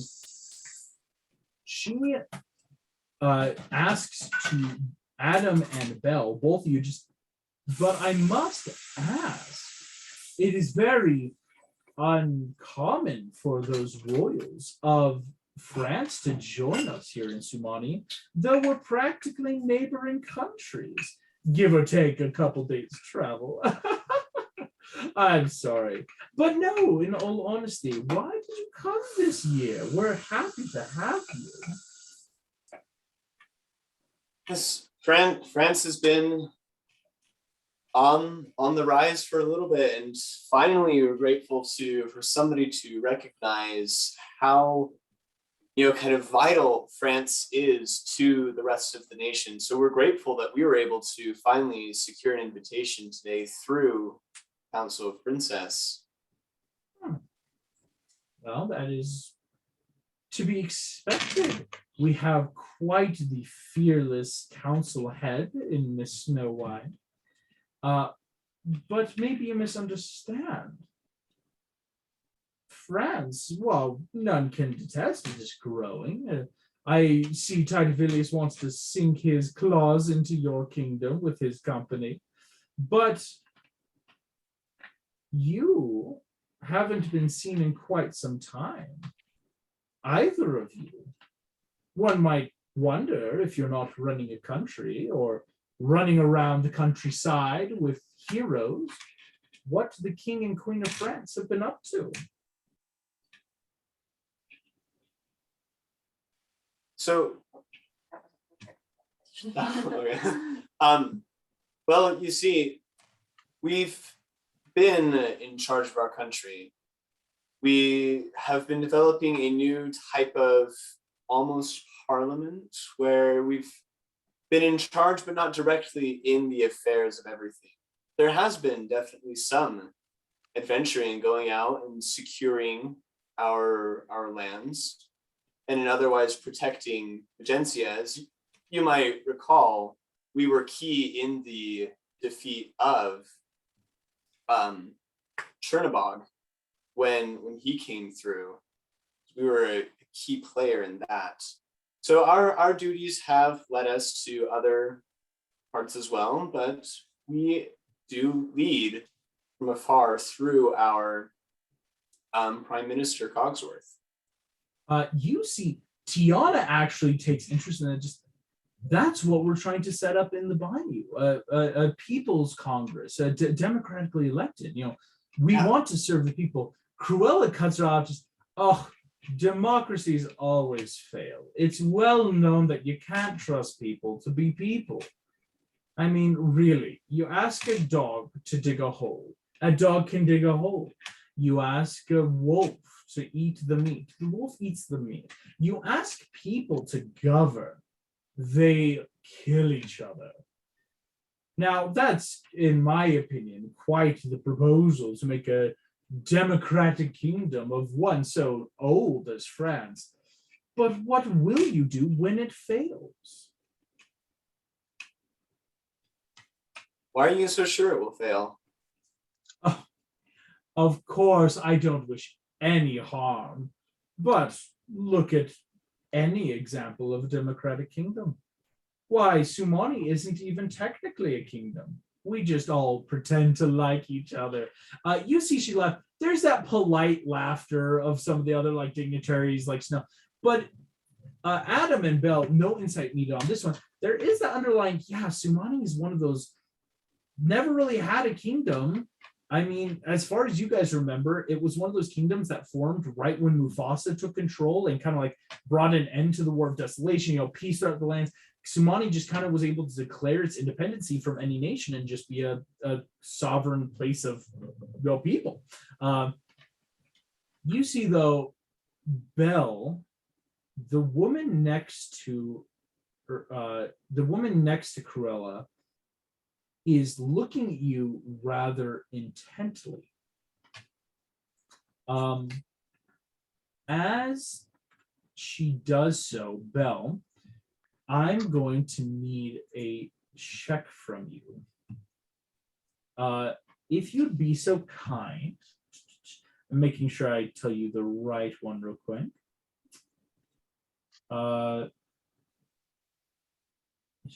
Okay. So if you'd be so kind, need you to make me a wisdom saving throw.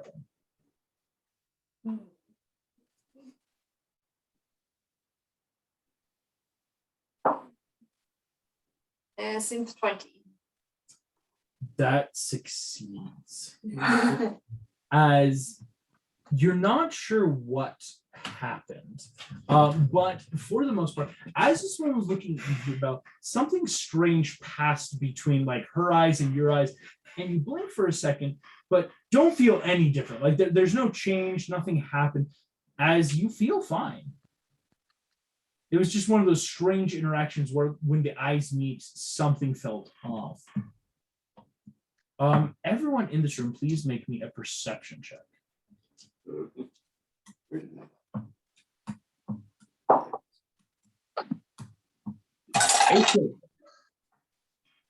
Ooh, okay, that's a 14. 21. Hey, Belle is the only one that notices this. Belle, there is loud commotion outside the doors to this room. And I'm going to I'm just gonna message Adam, Snow, and Adel. Okay. And let them know, hey, do you hear that? As Belle messaged you, then helping you all succeed by proxy of that knowledge, all of you turn and do in fact hear noise coming from outside the door. It seems to be growing louder, but it is not like a harsh decibel noise. This seems to be just something growing naturally. As noise seems to approach. You all watch Snow kind of stands up from her seat at the head of this table, and you see the doors are opened, and in strides Claude Frollo. Already there are 2 guard on either side of him. And you see, like, immediately, like, Mulan is reached for a weapon that's not there because, of course, you're not supposed to bring your sword and bow to a fight. Mulan reaches for a weapon, hand backs away. A lot of people move. Like, you actually see Doc even, like, whips around, seems to, like, stand up out of his chair. As Frollo enters, 2 guards have, like, a hand on either chest. Just, sir, we cannot allow you to enter. It is all right, my sons. I do not blame you. As Frollo looks around, he eyes the room. His eyes don't really stop at you, Adam. You see, though, like, as he looks, doesn't stop at you. Belle, you see, doesn't stop at you. Cadel, he doesn't really even look at you. As this man enters and just, I was simply curious as to where my invitation went. You see, Snow sent Claude Frollo, there was no invitation sent. Interesting. I've always been invited to the Day of Love celebrations. As one of the head clerics in the world, it is my duty to spread love and peace to the masses. You see, a lot of people have started talking at once. Like, you actually see, like, Mulan and Pocahontas have said things. Like, even Skinner is talking, very quickly. But for the most part, most of this seems lost as Frollo simply just, am I to understand my presence and goodwill is unwanted at this meeting? You see Snow just, we apologize, but we are not prepared for any guests currently. As Frollo then turns, you see reporters as well as guards have, like, surged behind the door. Like, people are taking photos. See, Frollo turns, just, it is all right. I forgive you. It is natural for us to mistrust and not want to believe. I take my leave.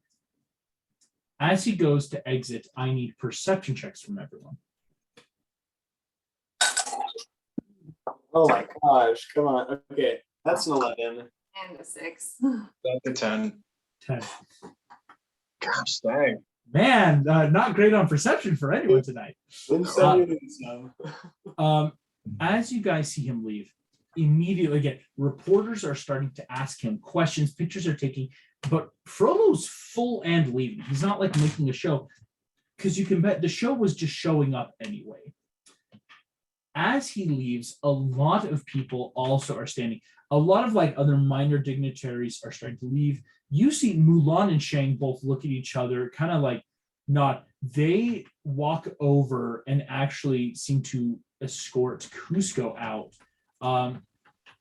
Just kind of like with as everyone, because this almost seems like a mass migration. Frollo has just soured the mood of the night.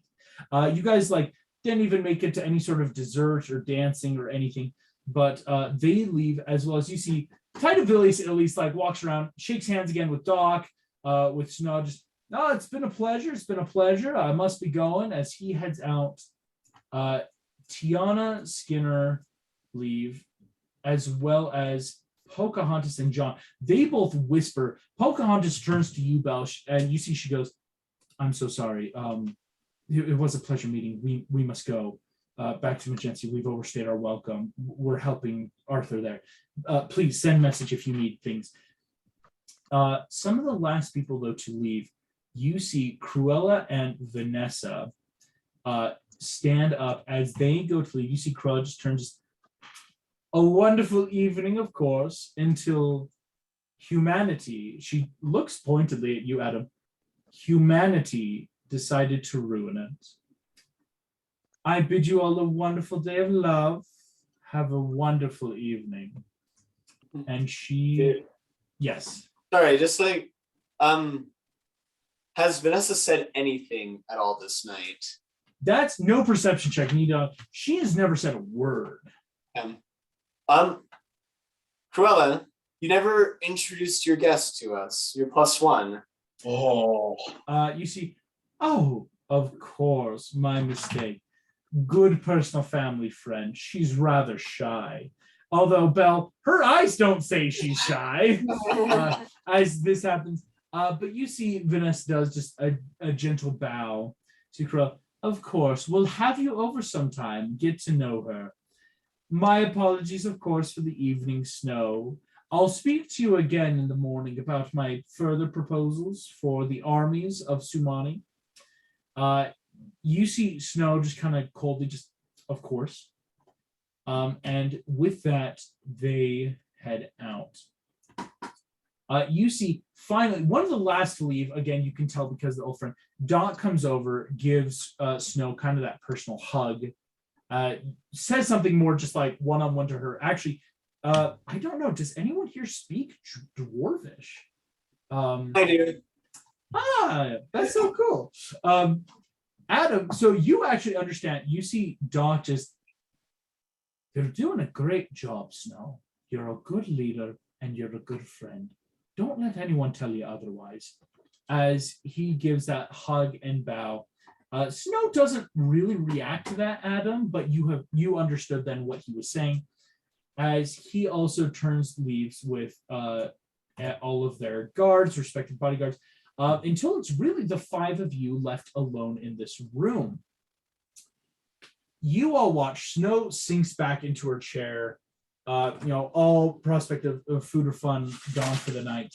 And you guys, I would like to know what you would like to do. So I don't know if you got my text earlier. I just sent a random message, but I'll just say it now because everything already happened. So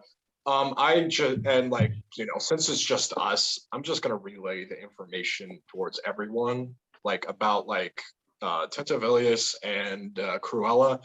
Didn't get so much from because I'm not gonna worry about Pocahontas and Tiana because they know them personally, so it's not important to relay that information, and they probably already know. But definitely about Cruella and Tentavilius. There was nothing on Vanessa, but still. You can relay this information. So now you all have access to information. Snow's not really saying much again, as she's more just looking to you guys in this what the heck just happened kind of vibe. So based off of kind of what Cadel has said, this might have just been what you were talking, but Titavilius actually sounded a little bit like he had a bit of Hades vibe coming off of him.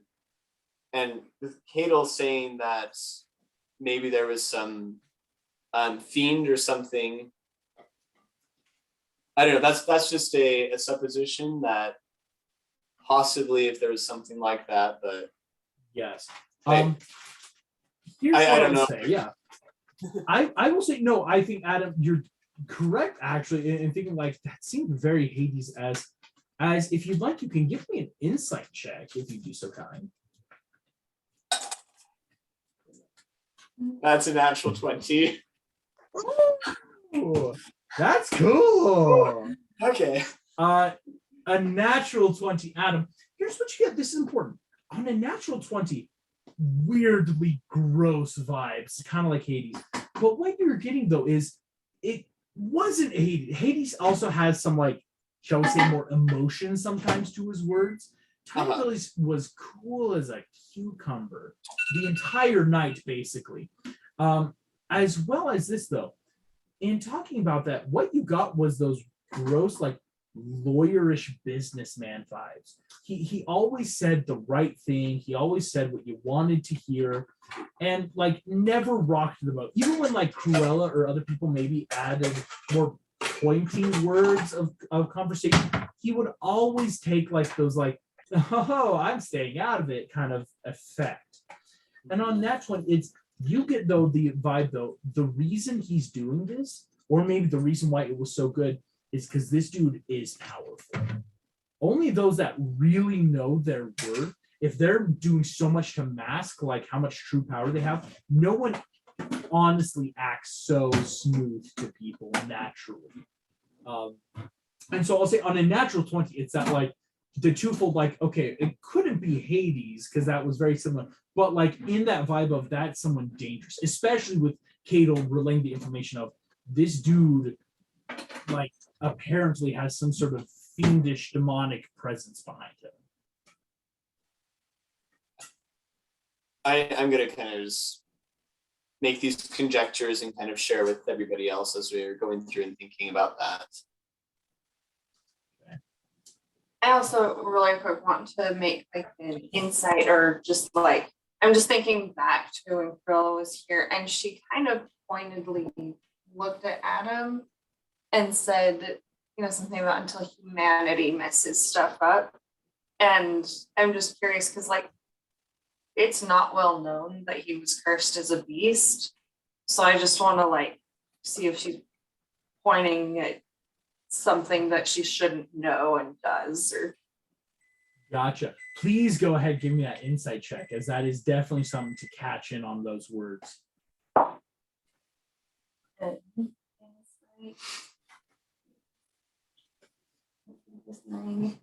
28.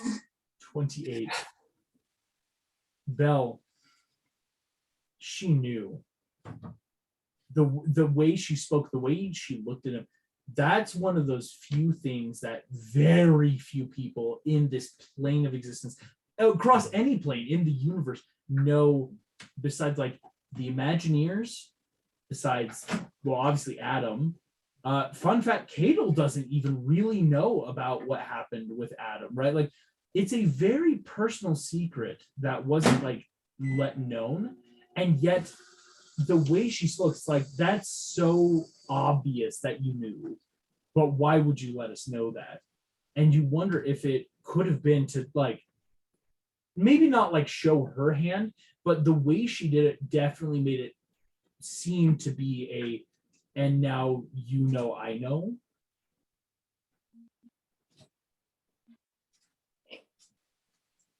And I'm going to relay that to everybody in the group. Gotcha. She's wanting us to make the first move.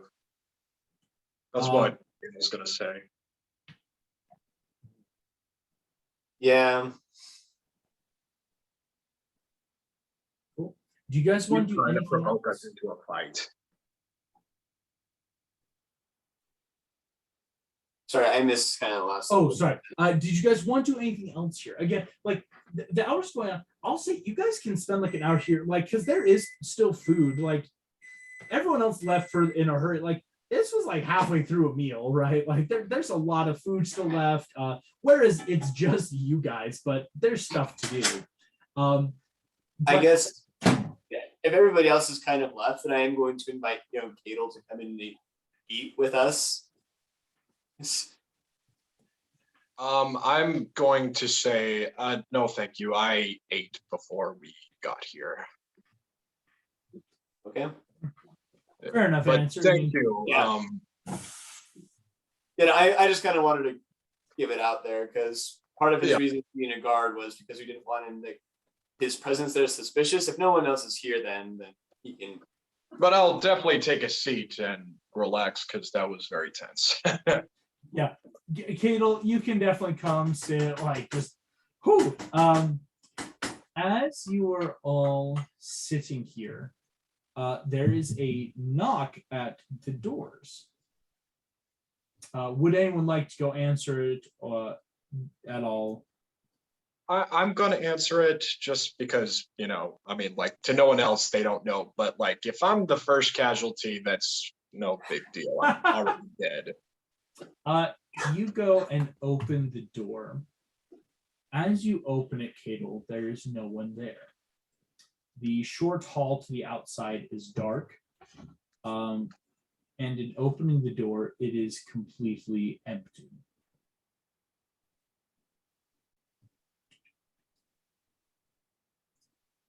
How often can I use a divine sense? How often? Well, you've got 4 more charge. Wait, excuse me. You used one. You have 3 more charges before tomorrow. So because this resets every day, so you could divine sense again. Okay. So I'm just looking at my spell chart and all that sort of stuff. So, yeah. Okay. Yeah, I'm gonna do a divine sense in there. Cadle, That's very sus. you feel.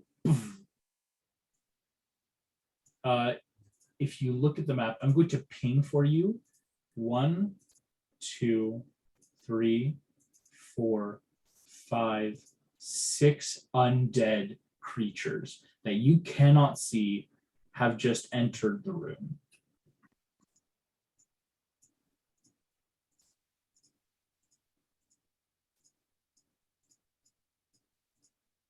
What would you like to do? I am immediately going, because as a reaction, I want to strike, and I also want to shout like there are undead in the room. Cool. You do that. Everyone, please roll me initiative. Cadle, but you're undead.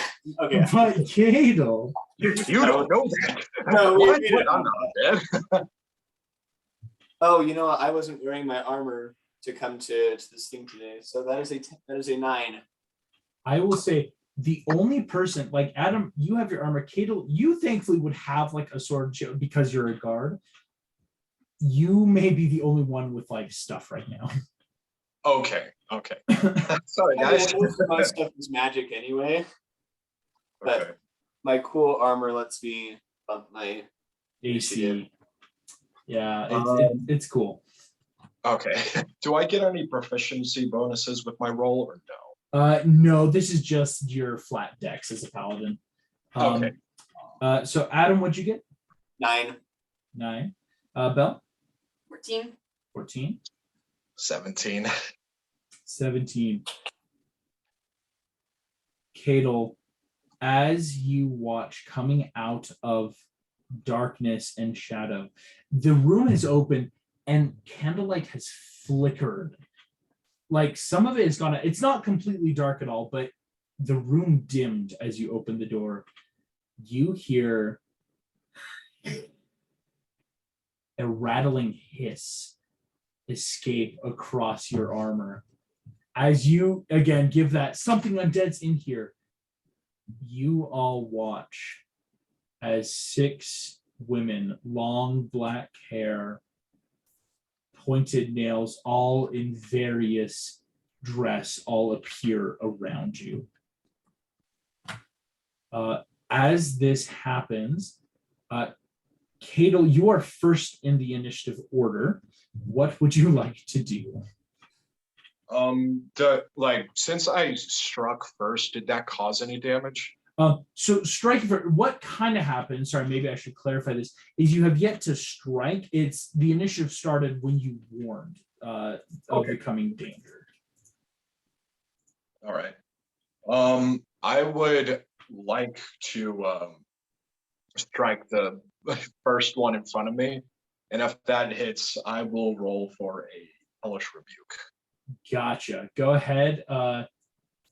Hellish Rebuke only happens if someone hits you, just as that point forward.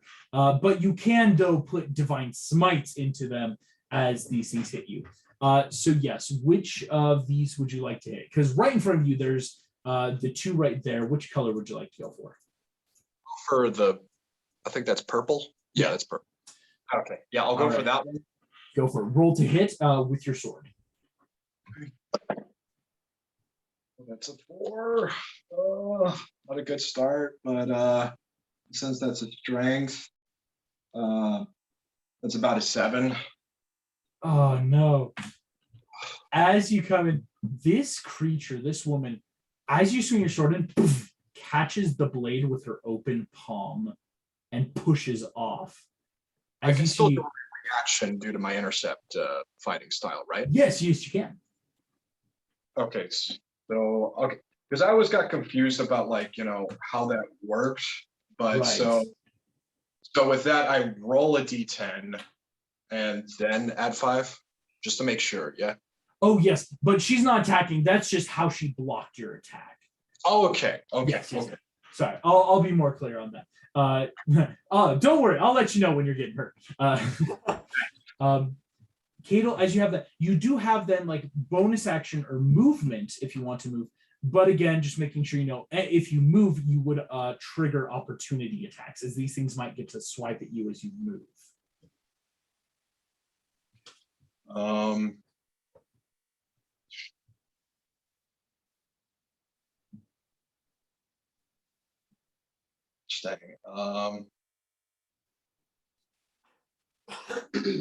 do. Oh gosh, I'm sorry. You're good. I think I wanted like also like smack the one on the green because obviously the first one didn't work and see if that roll worked. Yeah, you sorry, yeah, because you have 2 attacks. Go ahead and go to attack the green one. Roll to hit.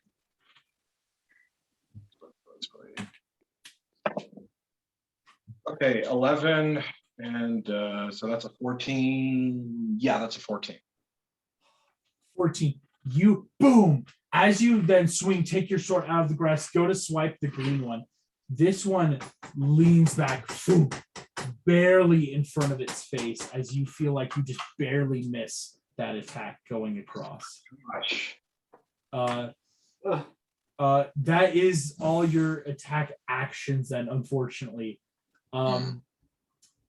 Which though, for better or for worse, Belle, with an initiative of 14, you are still next in the order. Okay. So I'm going to use my movement to just walk towards those 2 that are right there close. And then cast Steel Wind Strike. Ooh, Steel Wind Strike. And I think that'll get the 4 closest. Yeah, if you're choosing up to 5 targets, you can hit the red, yellow, purple, green, and orange, I think, the way it's centered. What's the range in Steel Wind? 30 feet. Oh. Yeah, so you can hit all of these. There, make us. So go ahead, make 5 melee spell attacks. Okay. That's it. So it's a 19 and a 16. Okay. And 2 9s plus whatever my spell is. It's a 9 +9. is a +9. So that's 18. So add 9 to all of this. Oh gosh. So 18. 18. So 18 currently being the lowest of the rolls. And in that one, oh wait, no. Oh yeah. Oh wait, no. I'm only rolling You need 1, 5. 2, 3, 4, 5. I rolled 2, so I accidentally rolled with advantage. I can re-roll or I'll allow it. the other one was a 7 + 9. So So 16. On a 16 also hits. You hit on all 5 of those. Go ahead and roll 6d10 force damage. Holy cow. Where's my other? 2, 3, 4, 5, 6. I have 5. Oh yeah, 5 each. You want the tower or you want Whatever.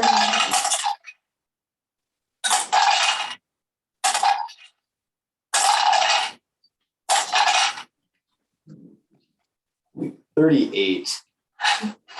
38? Yeah. She got 2 10s and a few 7s. Good lord. So everything but the blue one is gonna take 38 points of magical bludgeoning damage. Good heavens. Let's see, 38. Here's what you want. Belle, do you want to also teleport to any of these spaces? Because that is the secondary part of the spell. Yeah, I think I end up like 5 feet away from one of them. Yes. Which one would you like to be 5 feet away from? The yellow one. Yellow one, so just kind of moving in close. All of you watch as Belle, you, as a pure bolt of that psionic wind pinball ricochets across 5 of their temples. All of these 5 now look well and hurt already, quite confused and disoriented, as insane damage coming from a well-placed steel and strike with the successful 5 hits. All these creatures hiss in pain and turn towards you all. Belle, as that happens, that makes Adam's turn. Okay. So this is Tice asking, but kind of also Adam asking. Their tokens look like vampires. We fought vampires when Alshus sent stuff. Yeah. No. Would Adam recognize a similar type of thing? I would love, Adam, for you to make me a history check, as yes, you guys fought some vampire Venatori that came hunting after you. Yeah, that was a thing that happened. Okay, that's a 21. A 21. Adam, oh man, they've got pointed teeth. Their eyes are red. They've got long, sharp claws. Oh, these got to be vampires, right? Unless they're just really bad, like cosplay enthusiasts. There you go. Cool. In that case, I guess I'm going to assume they're not here to parlay or to have any kind of good intentions. Having shown up invisible and crashing our party. A good assumption. Yeah. I am going to use my action to cast Investiture of Stone on myself. Good stuff.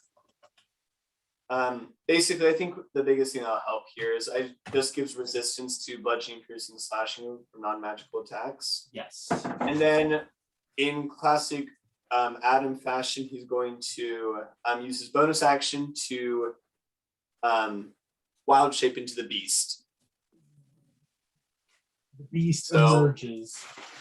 So as just with the magic that's going on, I'm going to pull. My body is going to kind of take almost like a stone cast onto it and transform into the beast.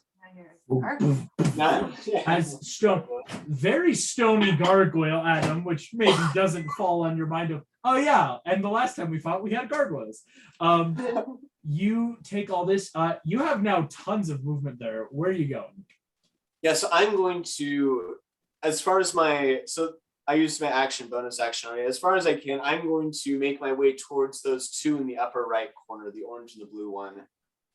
As far as my speed will let me. That would be the 30 60 feet, flying. 40 feet, 50 feet. Yeah, you can easily close with both. Not even a problem. The room isn't terribly tall. It's like that 15-foot ceiling, but immediately makes it there. Cool. And I think that's all I can do. You actually watch Snow takes Florian, kind of pushes him behind her. As seeing all this, she starts casting, you can tell, protective magic around both of them. Which you guys know, Florian, for all of his charm and demeanor, is a dude. He's not magical. He's not a fighter. He is a guy. And so you see Snow's kind of taking that like defensive position. But you can tell she's also prepping some stuff. So here's what we'll give. The next initiative, Cadel, Snow is going to give you a bardic inspiration. So you can roll 1d12 with any of your next rolls. It's actually saying you can technically save for a while. But any next rolls, whether it's an ability check or a strike, like a 2-hit, you can add a d12 and add it to the results. So Snow does that with her turn. That is going to then make which Adam has now rightfully realized, the vampires. Adam, 2 of them are near you, and they are going to try and slash at you with these claws. Both are going to hit. Unfortunately, again, without that armor, it really is tough to not get hit. Adam, you take a total of 12, which will halve to 6 points of damage in starting this turn. What you see is, as this also happens, oh, excuse me, I'm adding that to Adam. I need to add that to the beast. My apologies.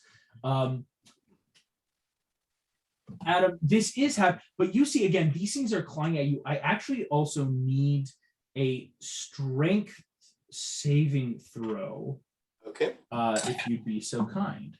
That is a 19. 19 will succeed on the DC as one of the vampires slash you and try to hold you, and you burst your muscle and wings out, easily evading the damage for this.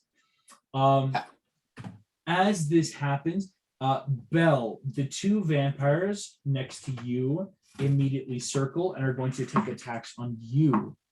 That is going to be with your AC. Unfortunately, all of their attacks hit as well. Belle, you take a total of 35 points of damage as each of these creatures hissing comes in. Shoot, shoot, shoot. Whereas with Beast, where this is a large creature, you could tell maybe they're trying to restrain. Belle, these things are just going for pure attack on you. Cadel, you see one of the vampires is going for you, but one of the vampires breaks from you and is going to try to run at Snow. Please make me, if you'd like, an opportunity attack, as this will leave your area as this thing is leaving. Okay, and that's the D20? Yes, your normal D20, kind of like a 2 hits. It's just like, oh, you're trying to leave? Nah, I can stab you. Please. Okay, that's a 12. That is a 15. 15 hits exactly. Go ahead and roll damage. And as well, you can throw some smites into this if you'd like for that extra radiant damage. Definitely throw a smite into that. Okay, so that's 1d8.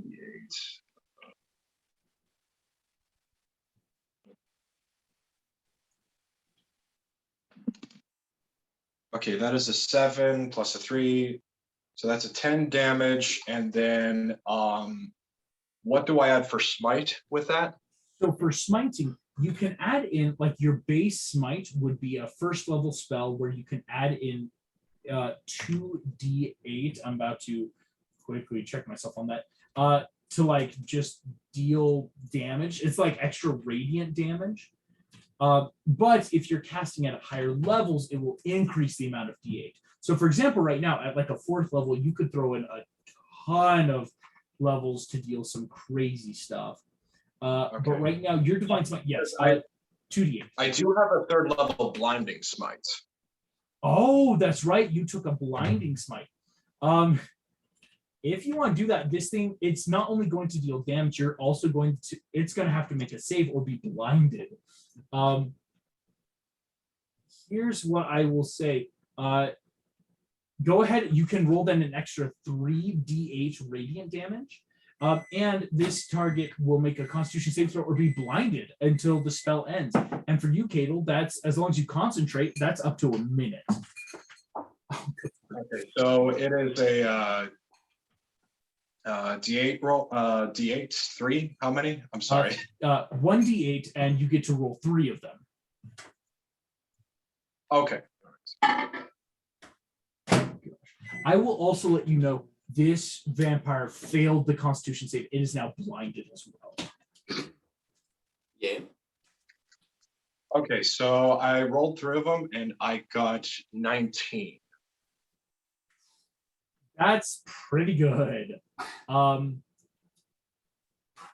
a 19, here's what you see. This thing goes from looking hurt to death's door as Cadel, as it tries to run by you, you boom, blinding light off your sword, stab into the neck as it runs, ripping away, boiling, sizzling marks as this thing stumbles almost to the ground. I will say this, as it ran, it's only going to make half that, as it's now on death's door, is what you see. This thing immediately went from looking okay to boiling, sizzling, holy light against its skin and is now looking so messed up. This other one is going to then try to attack you, Cadel, is also going to hit on its attack, and only deals you, though, 14 points of damage as it begins. It's slashing at you. Because my reaction was already spent, yeah? Yes. Because you used the reaction to stab at this thing instead of the Hellish Rebuke. But yes, that's where it would apply.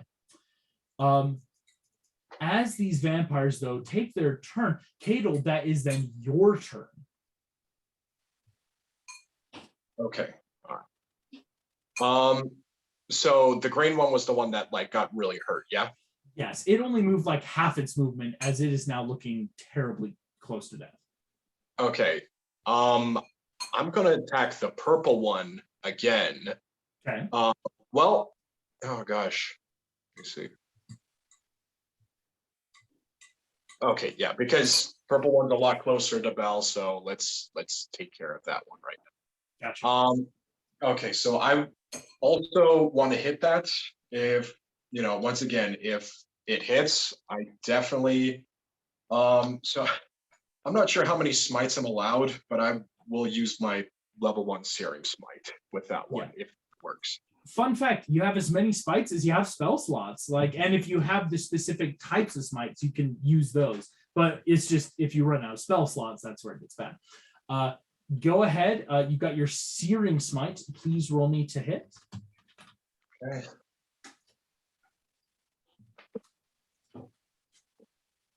That is a 12. 12. A 12 does not hit. I will again just remind you do have the bardic inspiration though from Snow. I will use that then. Yes. Okay. So just roll the d12, yeah? Correct. Okay. Wow. I missed it was a d12. That's 11. Woo! Cadel, you well and successfully hitting this thing. Go ahead and roll your normal damage as well as an extra 1d6 fire damage as you're going to ignite this thing in flame. Okay, all right, so that is a 5. Okay, so that is an 8 on damage. Heck yeah. What was the fire damage? The fire damage, 1d6. Okay. That is a 4. And there's no proficiencies that go with that, right? No, yeah, that's just like your normal strength and modifiers. As you slash this thing is starting to look, whereas it doesn't bleed, but very hurt and bloodied in that sense of like, it's now holding its arm, trying to like get in as you slash hard against this thing. Cadel, that was also your first attack.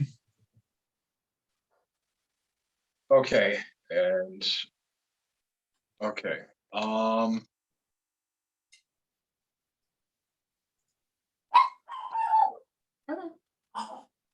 I'm sorry. I was like, what was that? No. That's our done. Yeah.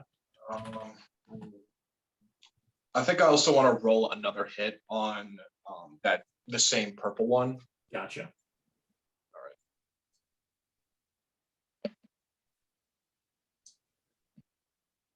Okay, that is a 9. Okay.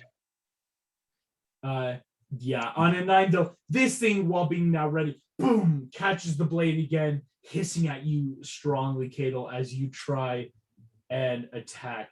But that good action and bonus action, adding in the bonus spell work, with that makes Belle's turn.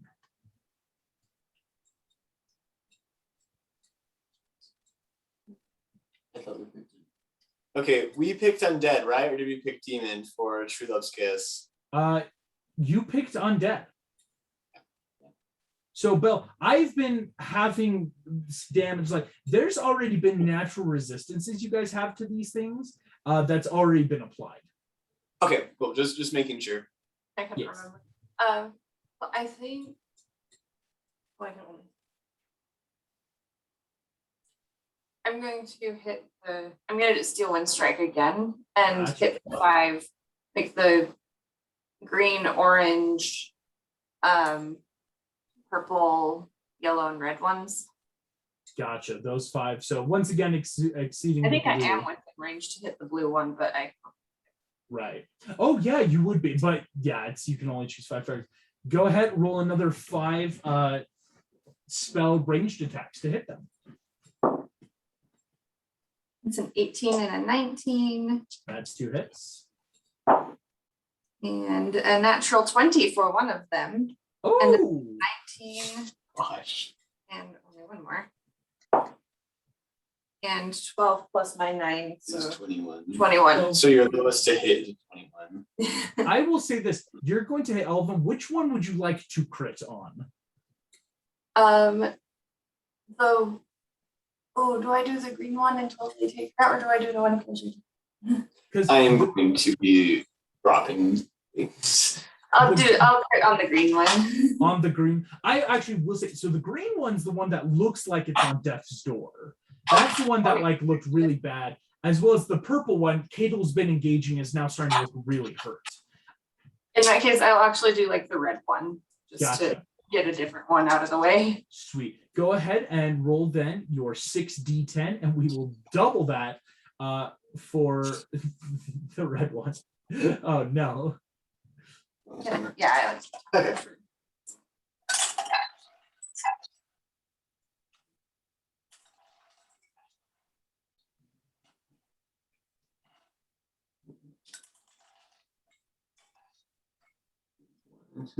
40. 40 damage.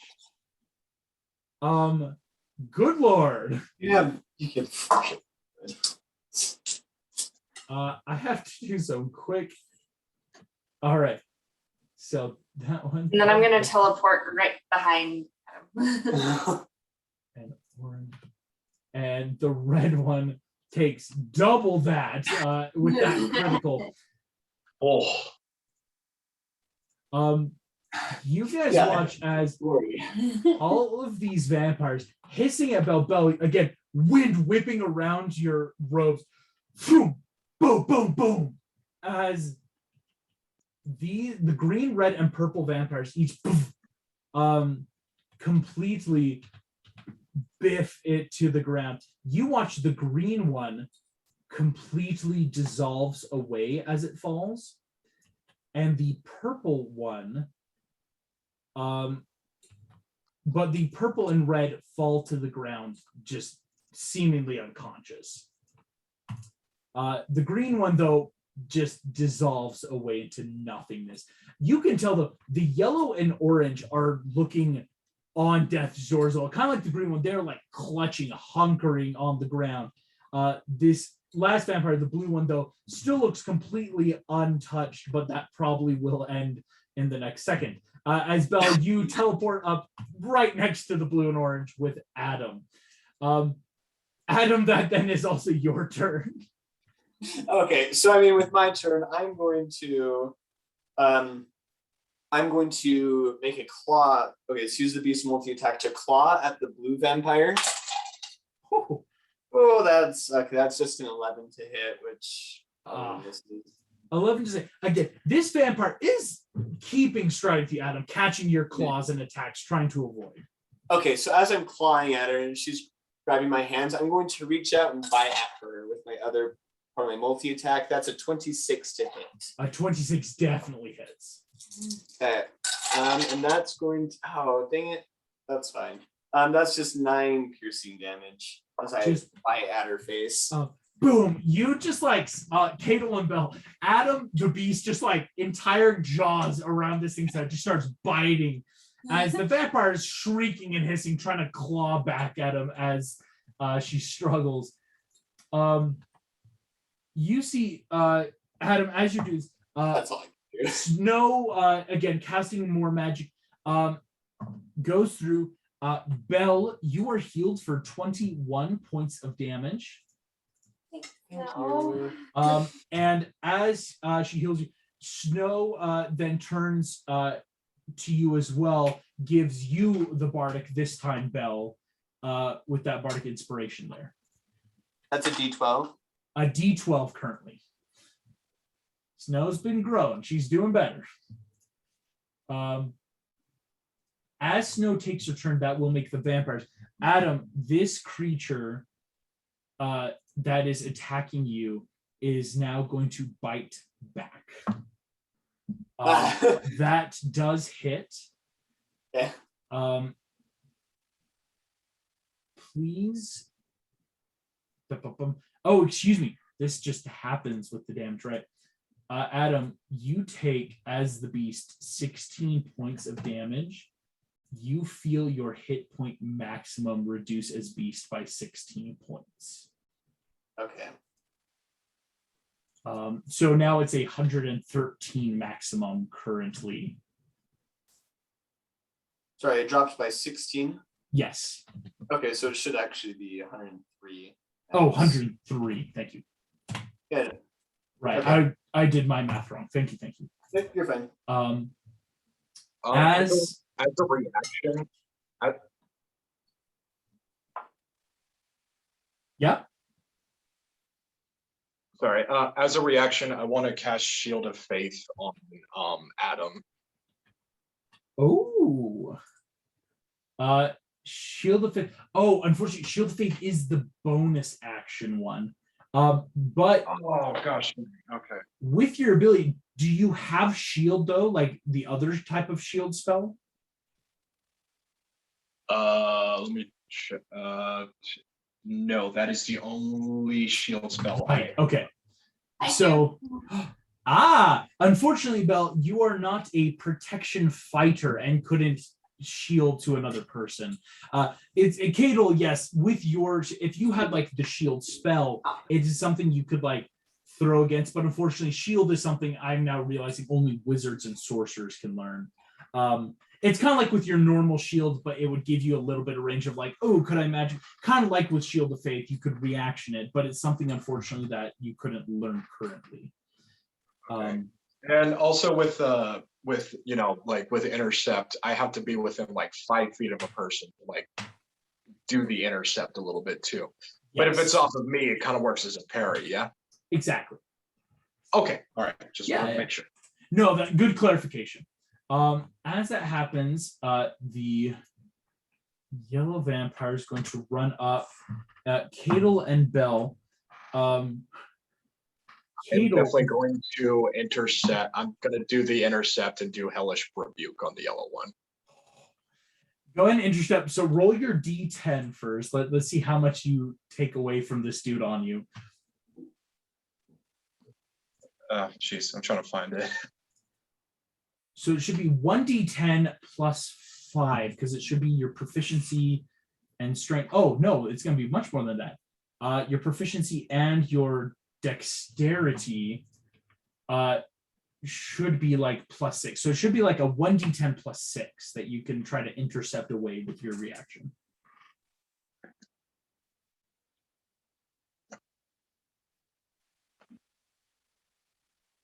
That is an 8. An 8. Cadel, you only take 3 points of damage, and you feel your hit point maximum reduced by 3.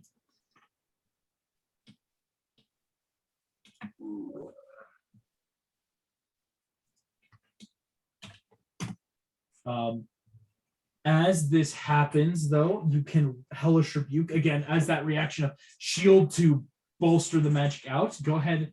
I have to make a save here, unfortunately. As Hellish Rebuke comes out, this is going to be a dexterity saving throw.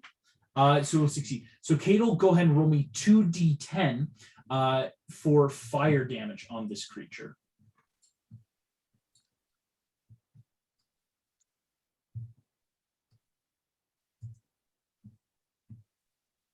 I got a 7. 7. This yellow creature falls to the ground, burnt, and keels over on fire. Good heavens. Kill. Belle, here's what's going to happen. This other one you see is coming at you. You see that it runs up to you. And neither of this orange vampire's attacks hit you. as you see, goes in for the because guess what? They're undead and have disadvantage to hit you because of true love. Man, that's a good spell. It's fun. Helpful though. Yes. So as it comes in, boom, boom, you dodge and weave expertly against this creature, and do not get hit. Cadel, you hear something behind you. As rising up, you see a terrifying creature. The vampire has risen behind you and seems to be alive once more. And you watch as the red one also rises. Cadel, this one runs over. Both of these now, they still look terribly hurt, I should clarify, but both are going to take attacks against you. Oh my gosh. I can still do the intercept fight, yeah?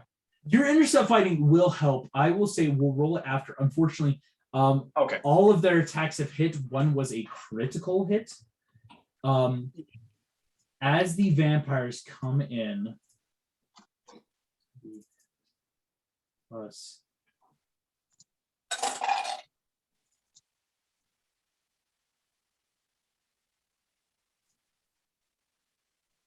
Cadel, you go ahead and roll me your intercept if you'd be so kind.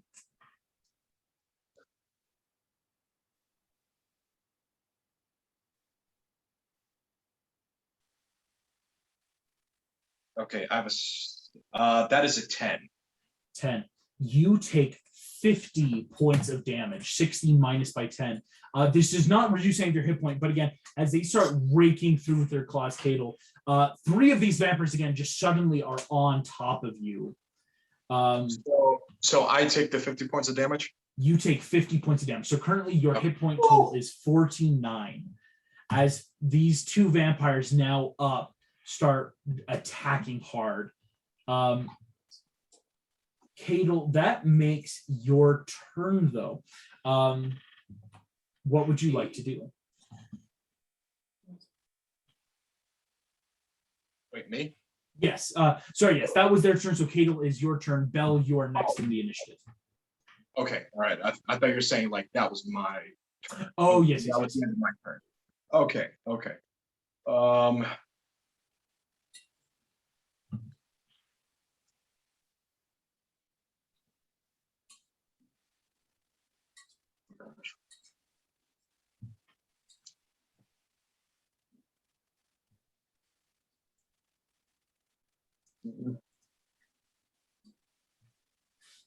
It is always the worst trying to figure out what you want to do.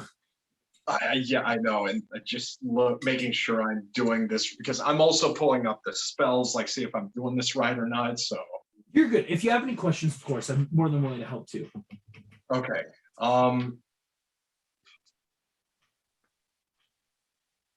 Okay, just to confirm, what is protection from evil and good and evil do?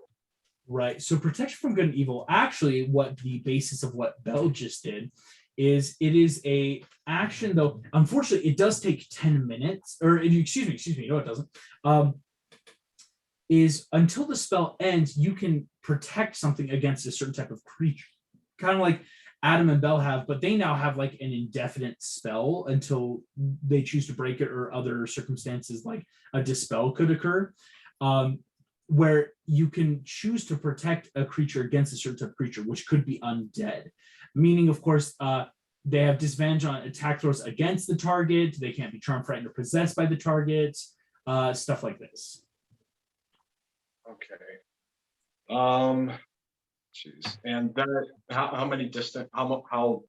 What's the distance on that? Touch. Unfortunately, it is something you would have to touch the creature. Like if it was you, you could do it on yourself, but to do it to like Adam or Belle or Snow, you'd have to get over and like touch them for it to like lay a hand on them. Okay. I feel like in this case, I'm going to like move back because I'm just getting punted around. Gotcha. So if you more want, towards the table. Sorry. If you want, because moving back towards the table, moving just fresh, they might have the opportunity attack on you. You could take the disengage action though. as like your action for the turn, but it means like you can then get away from these creatures without provoking an opportunity of attack. Okay. All right. Okay.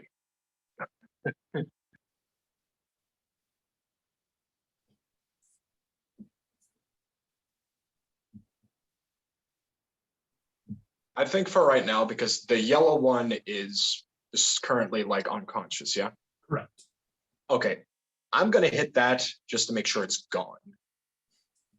Go for it.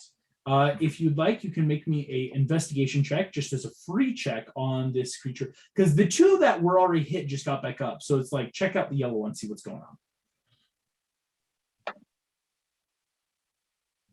That is an 18. 18. Cadel, the green vampire, or the one that was running, you hit it with radiant magic. You saw the like bubbling, sizzling burn that left in this creature that almost killed it just on your own. You realize that the radiant magic is what really damages the creature, and the green one is what made it dissolve away. The other two just got hit down normally, while still with like magic and spells and stuff, but didn't take any special kind of damage, right? They just got hit down and came back up. Okay.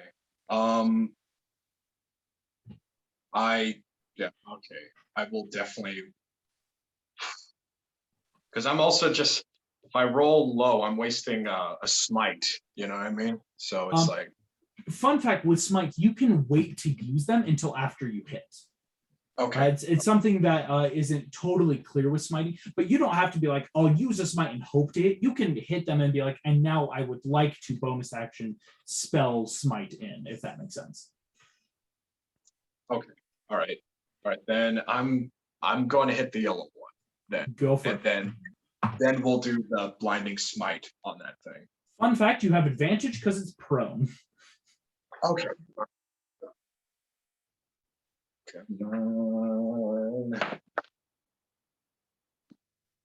That one. On advantage? Advantage is you roll twice, take the better roll. Oh, okay. That's great. Thank you. Oh, did you roll 2 ones? Oh no. Oh, jeez. Okay, it's a 16, and Yes. so that would be technically a 19 because that goes into strength, yeah? Yes. Okay. Cadel, I will give you this. You know that this thing's already down. You don't have to use like a big smite. Like just a normal like level 1 smite could also deal the radiant damage you need. If you want to save like a level 3 smite for something that's up. Yeah, I'll do that then. Cool. Yeah. Minimum damage with the radiance. You take your sword, for boom, plunge it, boom. The magic dissolves. The creature burns away into dust and is gone. You have 2 attacks also, Cadel, on your turn. If you'd like to use another attack. Okay, I will definitely use a hit on the purple one, and then I will cast the 3rd level, the blinding smite. Just to really take it down, yeah. Go ahead and roll the hit on that.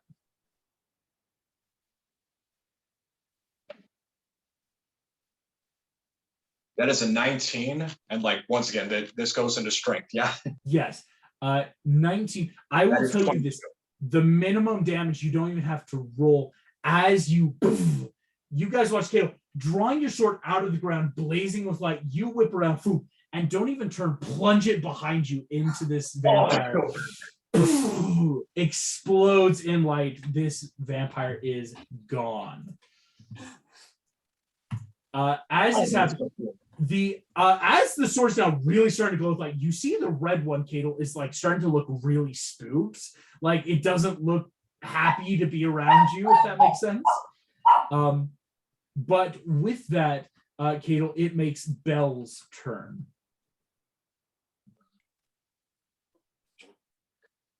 I'm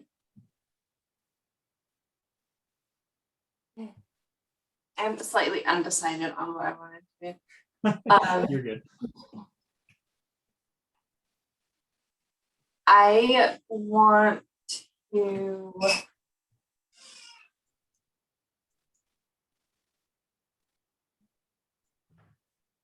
Yeah, let's do Crown of Stars. Because I think that'll down you guys faster. Crown of Stars, glowing blue arcane light in that beautiful centrical spherical rotation around your head, Belle. Would you like to hit one of them? Yes, I would. Go for it. Which one would you like to go for?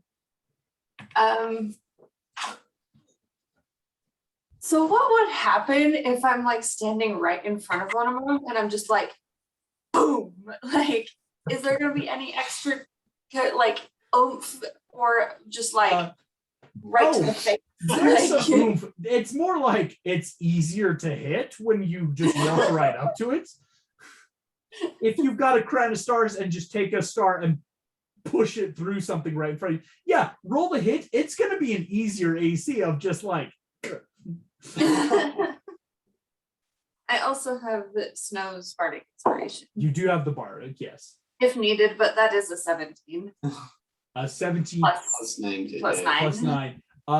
Cool. On the orange, from the oomph, you no need to even roll those. Again, you press the crown and just shoot it through this creature. It explodes into dust and light as you pass by. It's gone. Belle, incredible. Adam, that makes you. They're just the two vampires left. Okay, so as I was kind of looking, I was watching, kind of trying to keep an eye on everybody else. Yeah. I was worried about Cadel. I see him just like completely destroyed too. I'm like, okay, maybe he's okay. I am, in that case, I'm going to bite and then claw this blue vampire next to me. Do we want to keep one of them alive? Sorry? Do we want to keep one of them alive, to interrogate on who's sent? I was actually So that just thinking, Well, my thing was I was going to bite this vampire, and then with my claws, I was going to try and throw it against the wall and ask who she's with. Okay, all right. Gotcha. No, but that's a good call. Yes. Kato, good call. Yes. Adam, what'd you get for your attack set? Stars and very intimidating. Just like you saw what happened to your sister. Like that's a little. What'd you get for your hits, Adam? So sorry. So it's a 17 on the bite. Ooh. Okay, and then a 12 on the claws. The bite will hit. Unfortunately, the claws won't work. As you try to claw in, that's going to miss.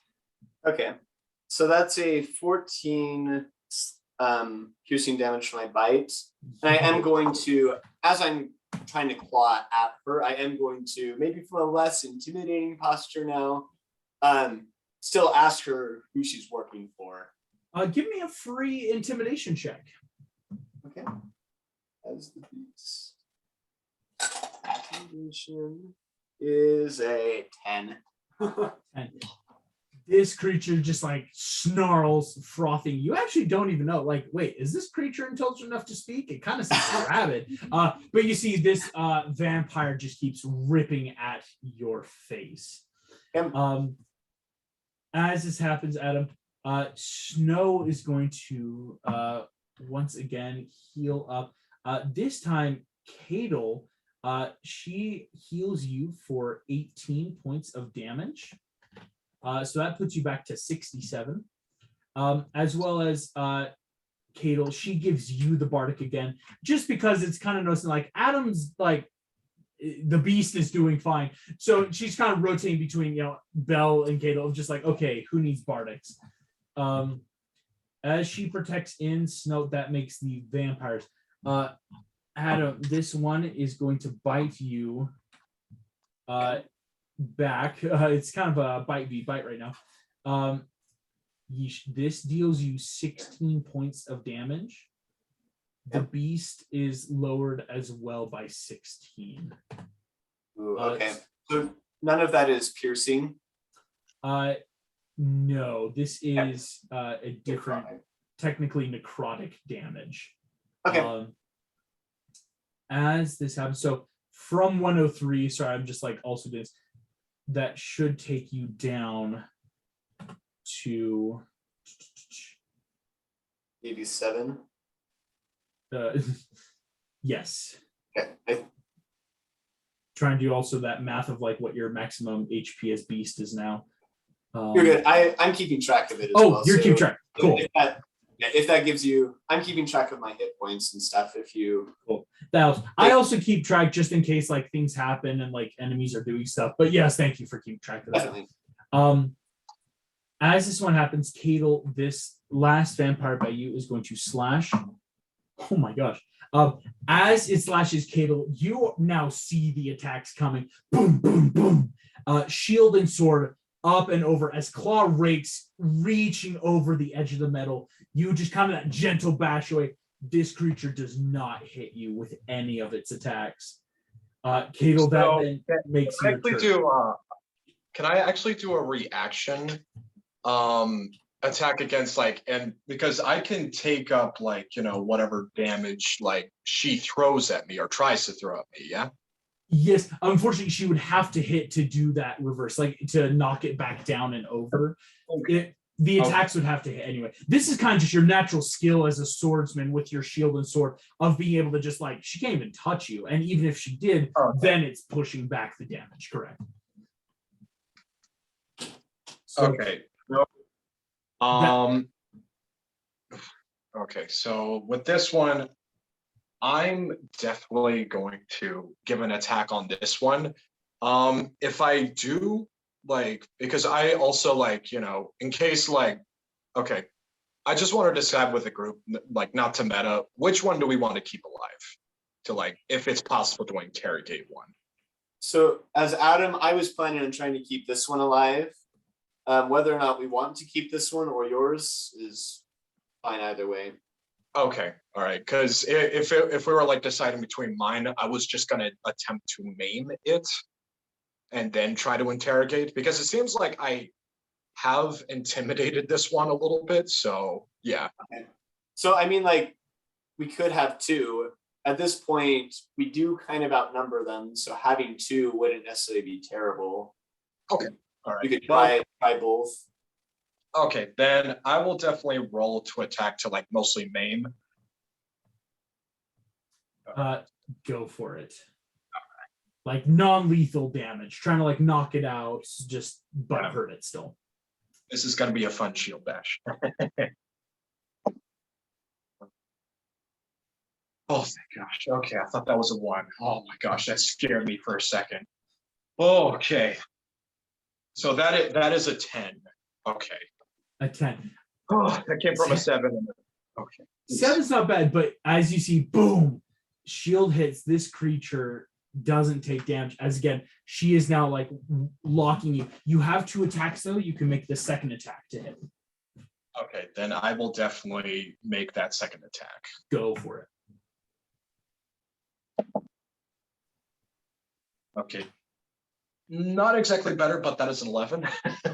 You and this creature are locked in combat now, Kato. You can tell, bashing against, the claws raking against metal. The creature and you are starting to size each other up.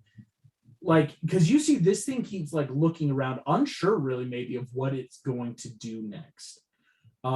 As you spar off with this one, Kato, Belle, that is your turn. Oh wait, I had Bardic Inspiration. You did have Bardic, Kato. Would you like to use a Bardic on one of those attacks? I would definitely like to use Bardic on that one. Go ahead and roll D12.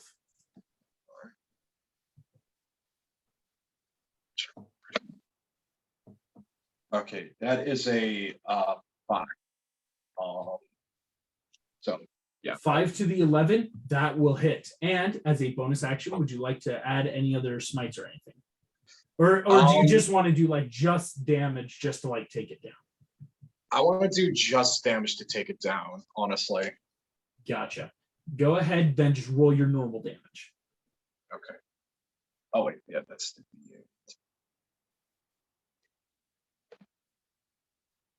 Okay, that is an 8. 8. This thing looks barely alive. A really strong punch could take this thing out, you're thinking. As this happens, Belle, you see, Cadel now has this last one really down. As Adam is grappling with this one, while the blue one looks hurt but is still alive. Well, I'm going to request of the beastly husband, and offer him help in grabbing her by the throat and just like shoving her up against the wall. Ooh. And then I'm gonna grab my star threateningly and ask what she's working for.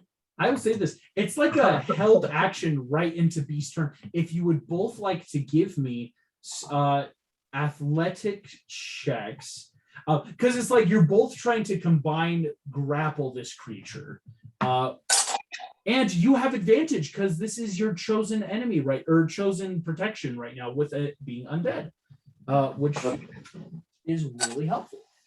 As I drop my dice. Okay, that is a 16. 16. Okay. And that's 18. And an 8.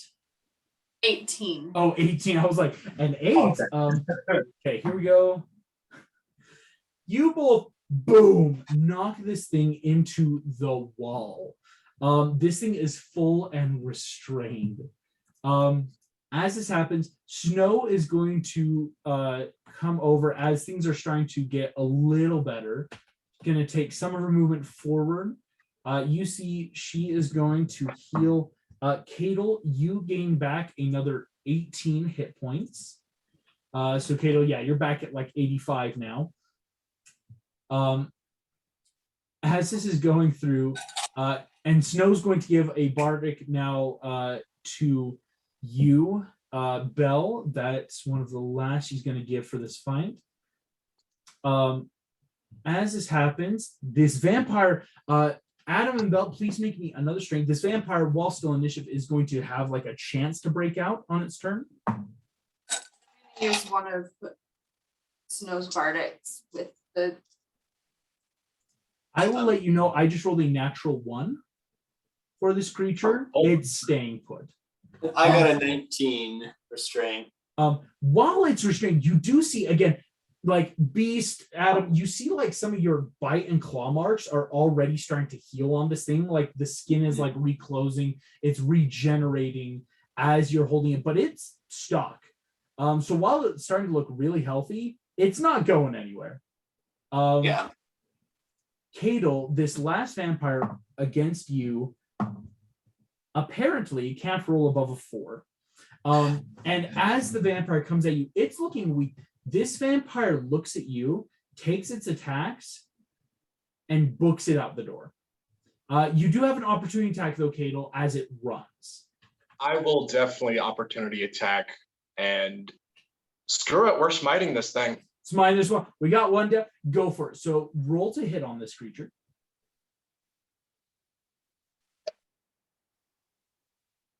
Okay, that is an 11. And 11 misses as this thing bursts out, slips out, takes off into the night.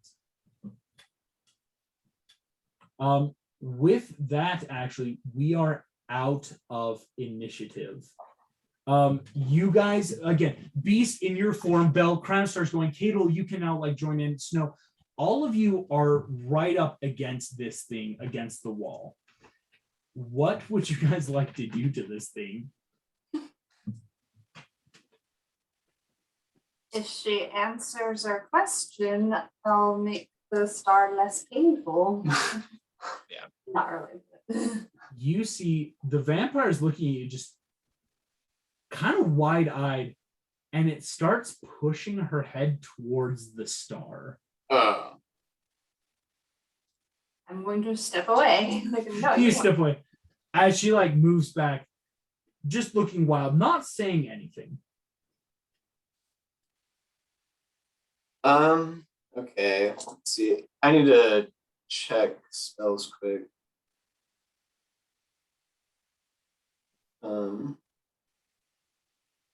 Okay, never mind. I do not have. I thought I had a detect thoughts, but I do not. You see, I as I this could count Zone of Truth on it. I do have thoughts, although I don't have it prepared. But Cadel, you could go for Zone of Truth. I think that would be. Would that be counterproductive a little bit, or would that still kind of work? It would help because again, the only real thing you're worrying about is if it just chooses not to answer your questions at that point. Like if it fails the check, it's then like, oh, if it says anything, you know it's true, but it could just choose not to answer. Okay, all right. And this is with a D20? No, this is this creature has to make a charisma save. Let me check its thing. Got it. Cadel, you feel the creature succeeds the check, so Zone of Truth doesn't work on the creature. Okay. And I will actually say, as you guys are pinning it down, again, the night air coming in, you all hear the sounds of bells and screaming and chaos coming from the streets. That is where we are going to end today's session. Thank you all so much for playing. Thank you all for watching, and I will see you all next time.